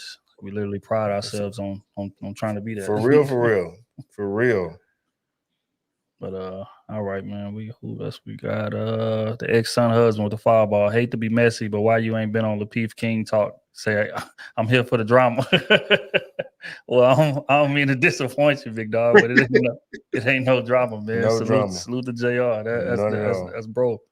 But again, it's a situation where, you know what I'm saying, like I done got real busy here recently, man, like with this uptick in our follow account and things of that nature. Plus, we just added a whole new extra live stream to the week, and I got a family, bro. I can't be live streaming 5 days a week for 3-4 hours till 1 o'clock in the morning every day. You know what I'm saying? So something gotta give, and I can't let our fans and our people who rock with us from Crusader Nation sacrifice, you know what I'm saying, them for somebody else's platform. You see what I'm saying? So that's what it boiled down to. That's it. You know what I'm saying? But as far as bro and them, like it ain't no beef, ain't no nothing like that, man. Like if bro really need me to, I'm a call away or a text away, and I'll pop in and pop out. But they done been doing their thing, you know what I'm saying, as far as the conversations and stuff like that. So I definitely wish them the best. And I ain't saying you ain't gonna never see me on there again. I'm just not gonna be on there weekly because I just got too much shit to do at this at this point in life. So that's just the honest, blunt answer. My bad, I couldn't provide you with no drama, but that's just that. You want the tea. Yeah, man. But nah, it's all love, man. Salute to them boys. Congo, the 20 bar. I say Trill, Smooth, and the crew, good night and Godspeed. Appreciate you, big dog. Appreciate you. Appreciate that. Yes, sir. We got make sure I pronounce this right. Oh, trying to be legendary with the fireball. How much is too much? 100 mil on the line. What aren't y'all willing to do? Oh my God. There's a lot of things I'm not willing to do. This right here is the thing, lot man. Like, I'm not willing to do. Man, once you start making money, man, you realize that it ain't worth sacrificing certain things for. You know what I'm saying? 100 million would be great, but I got to look at myself in the mirror every day. Fact. And my wife got to look at me with respect. My kids got to look at me with respect. So it's just certain shit that it just ain't gonna happen. I don't care how much money is involved. One, because I'm not hurting for money, but two, because of the reasons that I just named. But yeah, nah, gang, we ain't wilding out for no money. Because if that was the case, we'd just be coming on this platform and just bashing women 24/7. We could easily make money doing that. There's a lot of people doing it. Like all these other channels getting the big donations because they bashing women all day. We don't do that. We haven't done it yet. They're here for the entertainment. We don't come up here and say, "Oh, y'all gonna donate before we start." You know what I'm saying? You know how like other platforms do. We don't do that. We not hurting for no bread. Oh, I did that today. But for real, we not hurting for no bread. Our life is great. With or without this, our life is great. So 100 million, hey, it's a lot of things we not willing to give up. Yeah, but if you just talking about podcast shit, we not willing to give up creative control. We're not doing that. You know what I'm saying? We are in control of the whole mission now. You can come on and give advice or how you want to see things go and all that, because we understand you giving us 100 million. You want to see it. You want to see something of you on there. But just taking creative control and making us switch our whole style and all that, nah, we ain't doing that. You can have all that money back. Somebody else will give us something lesser than that. You know what I'm saying? And just want us to put on a great show and shout out some products or shout out their company and do a little skit for their company or whatever. And you know what I'm saying? That's just what it's gonna be. But to give up, I feel like in the creative space, same like with this and rapping and comedy and anything in this type of creative space, like giving up what makes you for some money, that's a sucker move. And that's why you see a lot of people complain later on in life or later on in a contract, because they feel like they gave up all this, and the money don't add up. If you don't get that up from the beginning and you believe in yourself, then you ain't got to question yourself on the back end. Yep. So the money is cool, but my integrity is way more important than some money.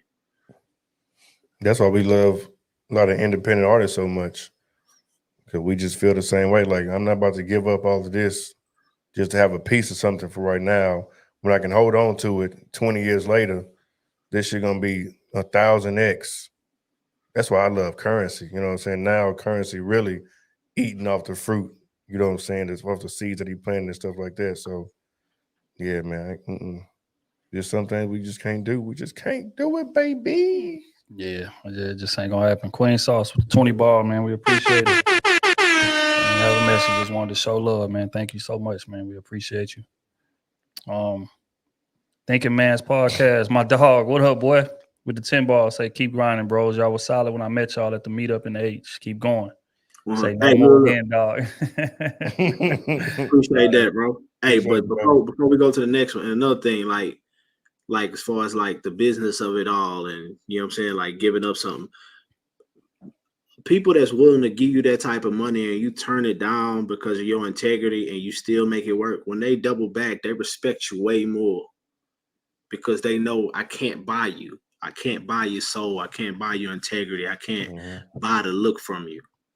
So you get a better deal when they double back and be like, look, I want to work with you. How can we get it done? You get what I'm saying? And that's what solidifies you in this shit. And that's what, like, what the true table that you want to sit at with people. You get what I'm saying? Because now they're not just looking at you as, I'm giving you some money, you're going to do what I say. They looking at you as, all right, they're going to deliver with whatever they got going. You know what I'm saying? I just got to find a way to fit in.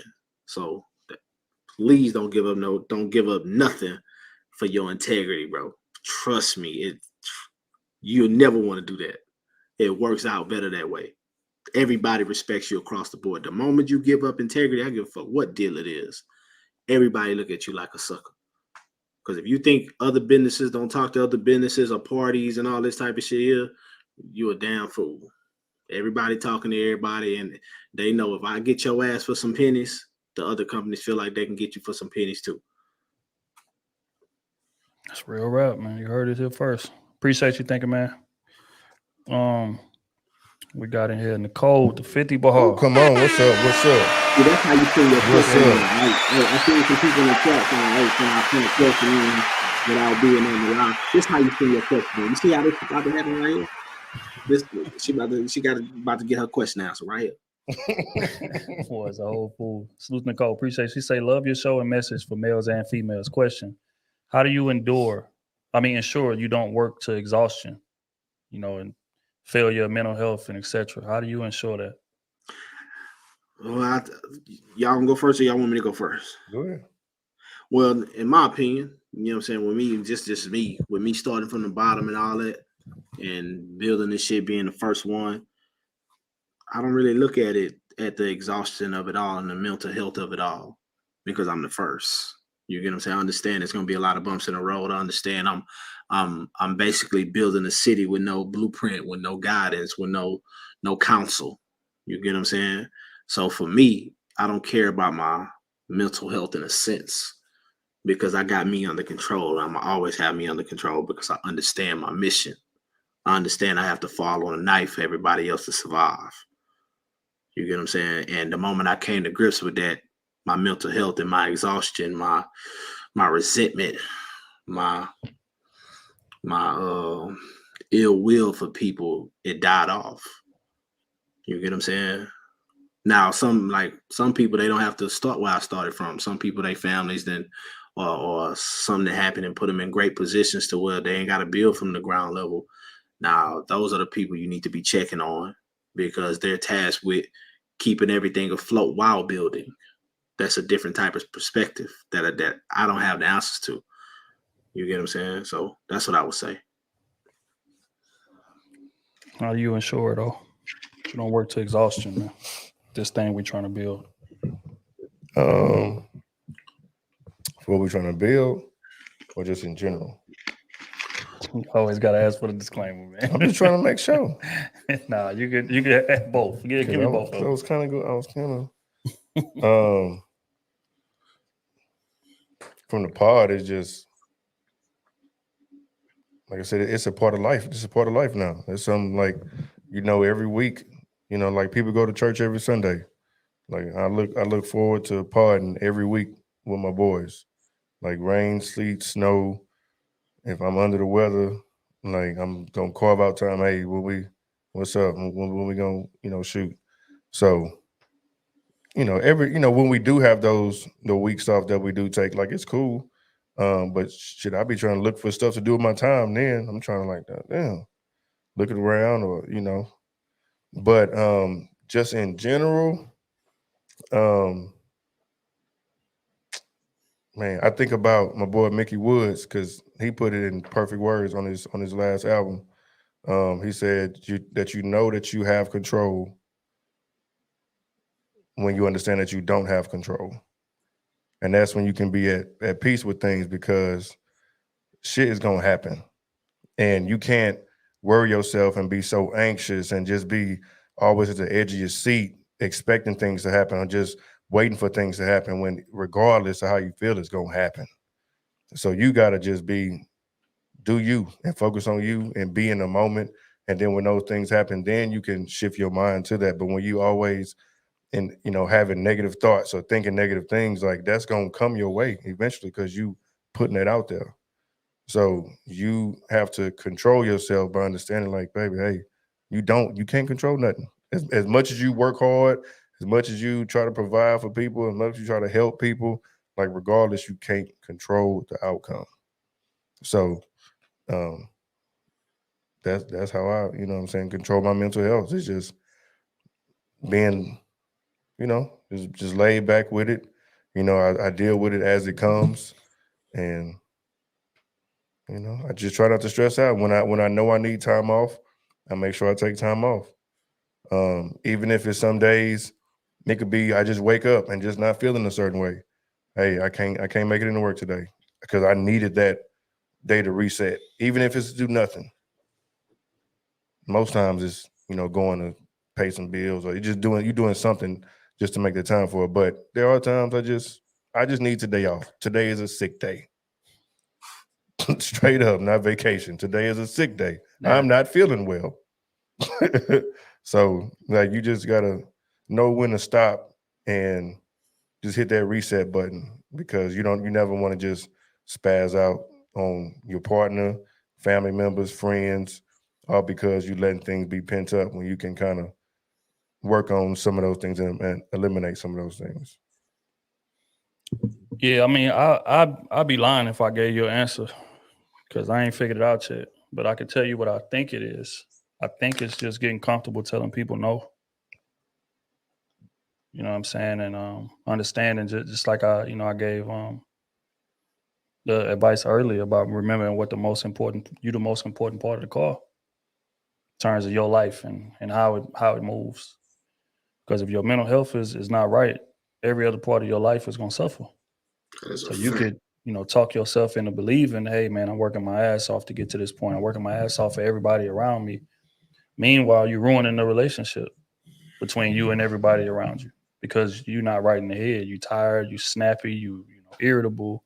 You're getting annoyed easily, like all of that. Or even when you're there talking to them in terms of your significant other or your kids, like you physically there in the room, but you're not mentally there. And they can tell that. You see what I'm saying? So it's only so long that thing is going to be able to sustain itself with you moving like that. So I think just constantly reminding yourself, man, that you are the most important part of the car. You got to take care of you first before anybody else. And you got to get comfortable telling people, no, man, they going to be all right. If you disappeared off this earth tomorrow, they will figure it out. We see it every day. You thinking, man, ain't no way. I don't know how I'm going to do it with such and such ain't here. Such and such leave. You figure it out. Mm-hmm. And that's what people was going to do. So I think, I think I'm getting better with that. And just trying not to be so ambitious because it's to the point now to where like, losing is devastating and winning is a sigh of relief. It shouldn't be that way. Like it should be some jubilation. It should be some excitement when you win and some like, man, let's celebrate. Let's, You know what I'm saying? But instead, like with me, when I win or when something does well, it's like I can exhale. All right, on to the next thing. Mm-hmm. And that right there is not healthy. So that's why I say I hadn't quite figured it out yet. But I think that is just learning how to tell people no, man, and then understanding the fact that this stuff is gonna be here tomorrow, bro. Mm-hmm. That's a fact. You ain't got to get it all done tonight. You ain't got to, you know what I'm saying? It's gonna be here tomorrow, and they gonna get over it.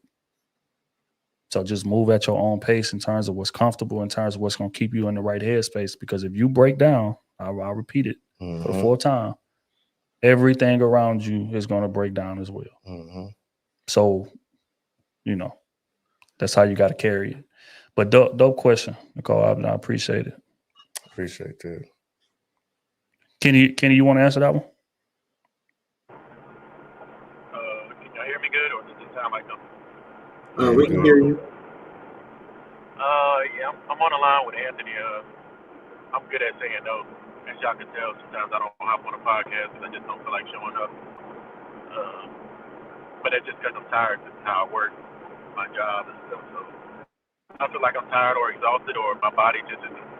When I wake up, I know I'm just not going to be the same person I need to be whenever I'm doing a pod. I will not show up. And that's just who I am. I'm not going to nobody's going to force me or make me do anything that I don't want to do. And it's not going to be the best presentation of myself that I can give.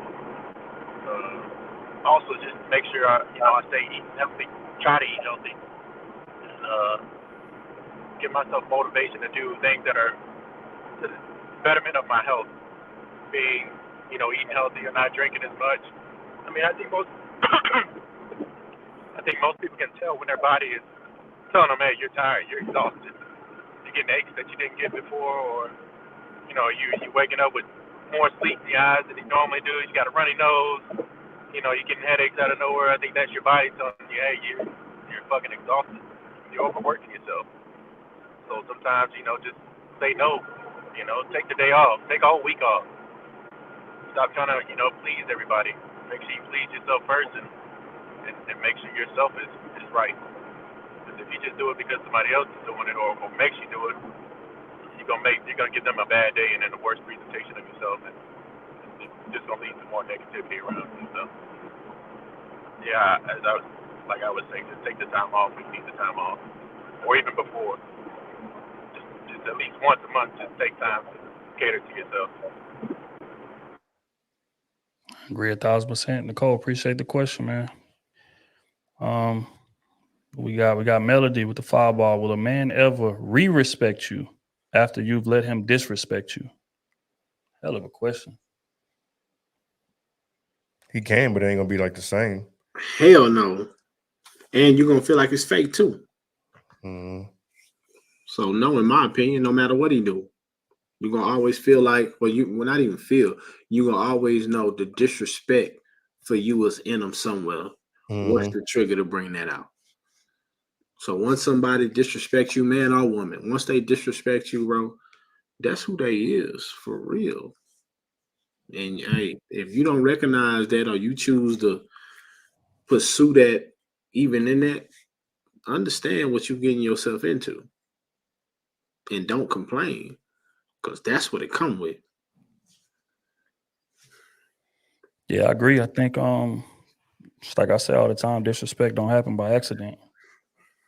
It don't. They knew they could play with you. Or they thought they could. Let me rephrase. They thought they could play with you. So they did.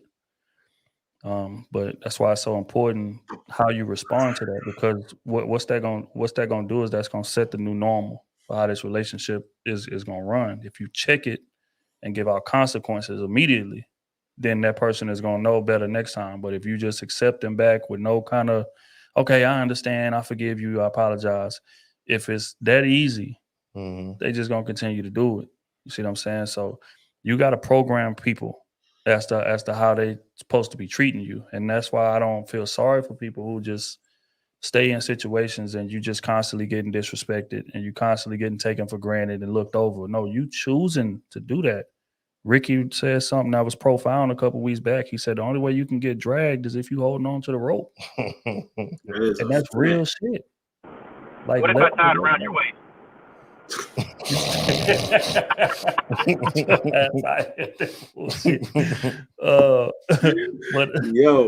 But yeah, you know what I'm saying? So I mean, at the end of the day, man, you got to, move that way. Like, people gonna play with you for as long as you're gonna allow them to.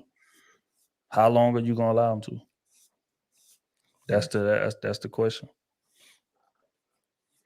Yeah, that's what I ain't nothing to add to that for me. All right, Kenny, you got something for that one? Nah, y'all got it. All right. I appreciate you, Melody. We got Tierra with the 10 ball. Love the pod. The stuff y'all say is real. I'm 27. I've been around the wrong guys. I haven't come across someone my age with my mindset. Y'all different from me and my age. Keep giving us that real, man. Tierra, we appreciate you. That's love, man. Man, when I was 27, I would have probably been on that BS too. I ain't gonna lie to you. No, probably you was. I was. How about I was? That was my peak. That was the 2015 Braun. Braun with the mask on in Boston. He say relationship. I love myself too much. I'm trying to have relations. Drop the ship. I love myself too much. Relations on the ship. That's real right. 27 trying to hit 27 a night. 27 a night. Straight up. Hey, that's real though. But I mean, eventually though, you're gonna hit that curve to where dude's gonna turn the corner, man. But just protect yourself and until the end, and just don't succumb to no bullshit before you run into the man who actually supposed to have you. I ain't gonna lie to you though. For the most part though, I don't know. I just always been a lover boy ass nigga kind of. I love women. You know what I'm saying? If it didn't work out, cool. Like, I'm good. You know, I'm gonna try to find somebody else that I can grow with. You know, so sometimes shit just didn't work out. But it wasn't like I wasn't trying for the most part. Like I was trying when I was in these relationships. It was like, damn, like this, I can't deal with that. I can't deal with this. You know, some stuff you put up with, but some stuff you got to learn because it's like, yeah, you're putting time in, and you know, of course, you don't want to throw nothing away. But then it's also a time where you can say it early, like, all right, yeah, now that's it. You know, so I think I learned a lot. You know, going through all the steps that I did. Yeah, I mean, sometimes it's necessary, man. Sometimes it's necessary to become a better version of you. Dope question, Terry. Appreciate it. Kev with the fireball say, looking forward to the live show in October. Keep up the great work. Continued success, brothers. Appreciate you, bro. I'm definitely looking forward to it too, man. I can't wait. It's gonna be fun as hell. You know what first week in October is too, though. Don't forget. We turn it up. Don't y'all forget. President's Day? Don't y'all forget. Yeah, you're right. It is the President's Day. He said you're right. President's Day. Beginning of October belongs to the president, goddamn me. Nah, man. Yeah, that'd be crazy. You're right. Like that. Oh, that mercy. Queen Sauce, the fireball. What advice do you have for a newly single mother? I got my own bag, own house, healed through therapy, looking younger, and I'm enjoying me. What advice do you have for her? Keep doing you.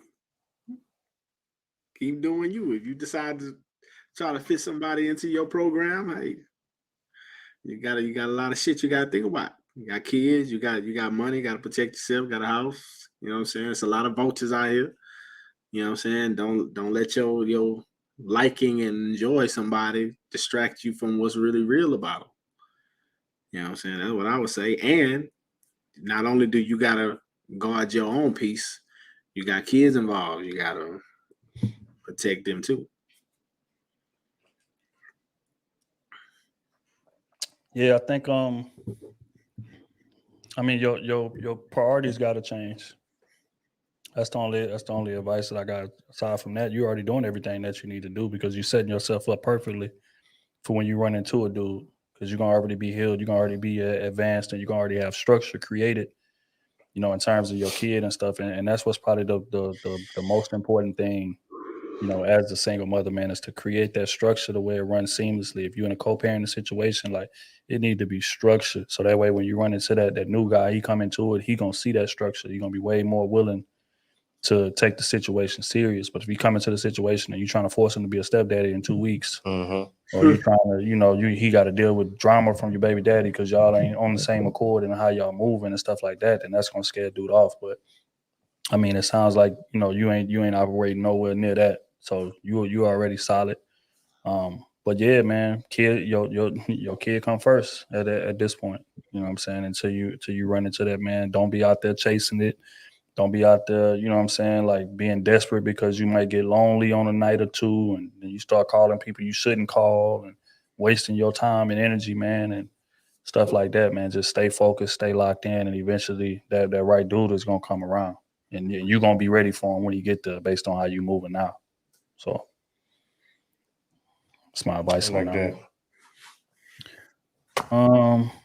All right, man. Let me see what we got. Excellent husband, Fireball. Do you think y'all will ever do music reviews for up and coming rappers? I would love to. I would love to. And it's coming. I've been saying that since like day one, damn near. Trying to be an A&R. Damn, because like I said, when we said Krew season, man, like I said before, man, I see Krew season. Krew season is a whole brand. It's a whole network. There's clothing. It's gonna be different types of shows, ESPN style shows later down the line. Like it's gonna be music stuff down the line. I see us being like a mini BET in some forms. We got our relationship show. We're gonna have skits come. Man, I'm telling you, it's coming, bro. It's coming. It's gonna be hard. It's gonna be hard. Studios, Krew Season Studios. You know what I'm saying? Have a little crazy. like a little Comedy Central. You know what I'm saying? We have comedians or some shit. I see it. I see it, bro. For real. Yeah, I agree with old man. I want to tap in all that too. I mean, we all got a hell of a taste for music, as y'all see. For sure. On the pod. Which I put the niggas on about 95% of what they listen to, but that's just something come out. I know we done put so many on game. Hey man, but yeah, no, answer the question. Hell yeah, eventually we definitely gonna tap into that space for sure. Appreciate you, Cole. What up? What up? Leaves in the chat, man. Y'all heard him, man. Make sure y'all tapped in, man. Appreciate you. Nisi, what's going on? The Fireball just showing love, man. Appreciate you, Nisi. You already know it's love, man. Thank you. All right, man. On that note, we're gonna get the hell up out of here. We appreciate everybody tapping in with us, rocking with us. We ain't got no more donations to read questions. They all good. They go, man. Nah, but yeah, we definitely have to make sure we got everybody, man. We appreciate it. Until next time, we're gonna catch up with y'all. We're gonna see y'all Tuesday, hopefully. Shit, I may have to edit the part my damn self to get it out on time, but look, hey, for future references, my people, before we hang this up, if you want your question answered for real, like if you want something for the pod, you gotta go to Patreon. If you don't hear, you know what I'm saying, goddamn me, it's so much going on in the chat. I know y'all can see it. We ain't blind here. Like, you gotta donate something. You know what I'm saying? $2, $1, something. You know what I'm saying? Because Patreon, the $2 tier gets you on anything. Like anything you want, the $2 tier to get your question answered.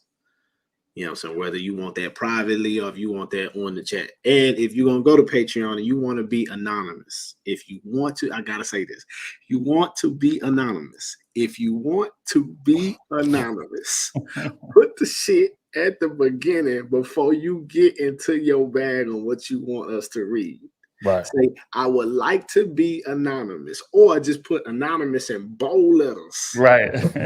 Yes, I would prefer say anonymous in bold letters and then say what you gotta say. Mm-hmm. You get what I'm saying? Outside of that, shit, hey, $2 tier, get your question answered on here.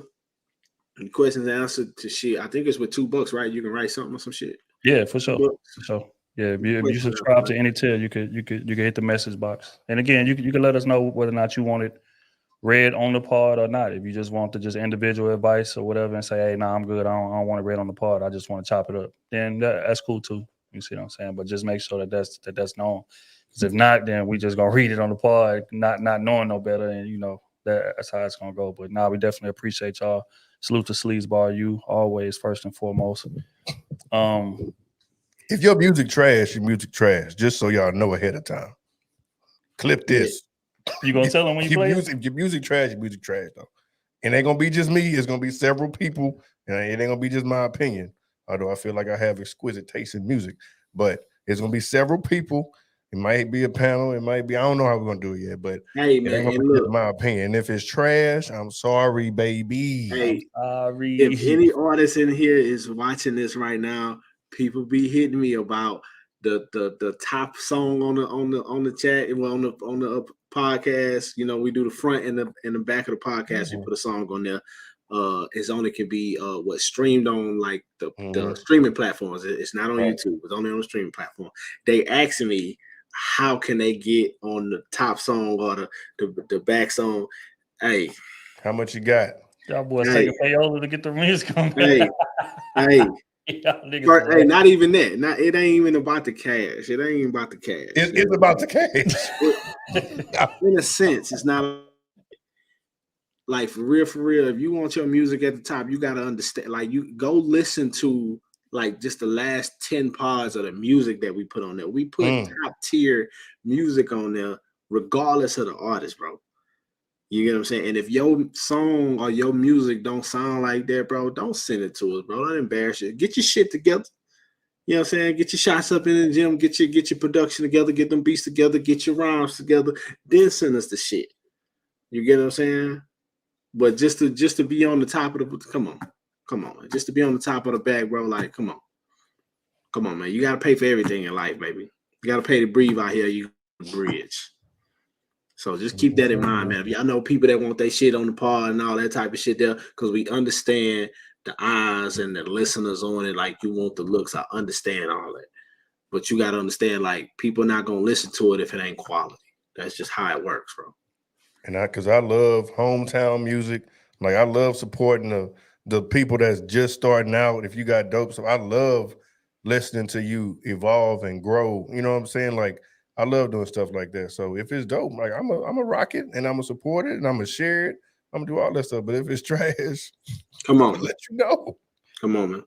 I ain't gonna lie. I'm actually looking forward to that now. We might have to get that fired up very soon. That's gonna be cold. I'm thinking, shit, maybe I don't know. Maybe Sunday. We might do something Sunday. Well, I don't know if that's enough turnaround time to get people to send their stuff. We're gonna have to advertise it and stuff like that. Get people to send their stuff. That's enough turnaround. Trust me.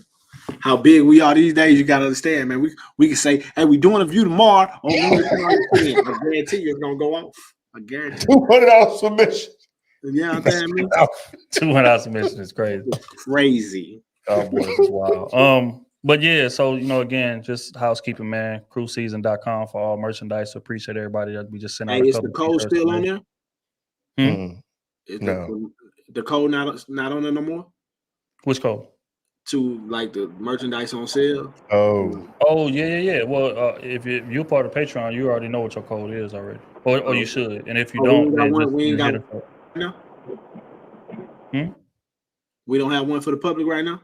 No, not yet, not yet. But yeah, man. So again, hold on. Why y'all charging people $200, but y'all told me I got to pay $200,000 to drop my baby? Because we already know the agony you gonna put us through. The agony of hearing your shit. That nigga picked the wrong beats. I don't want to hear that. But Lord. But no, I'll charge you 1,000,000%. They told that man 200,000 to get that shit played. But yeah, so yeah, man, I think that's all. Well, on that note, man, we appreciate everybody for pulling up on us, man. We're gonna catch up with y'all later on. I might jump on Instagram. I'm still wide awake, man. So if y'all tapped in, make sure y'all pull up on the gram, man. We're gonna just chop it up just a little bit further over there. But yeah, y'all boys got anything before we get about it? Any last words?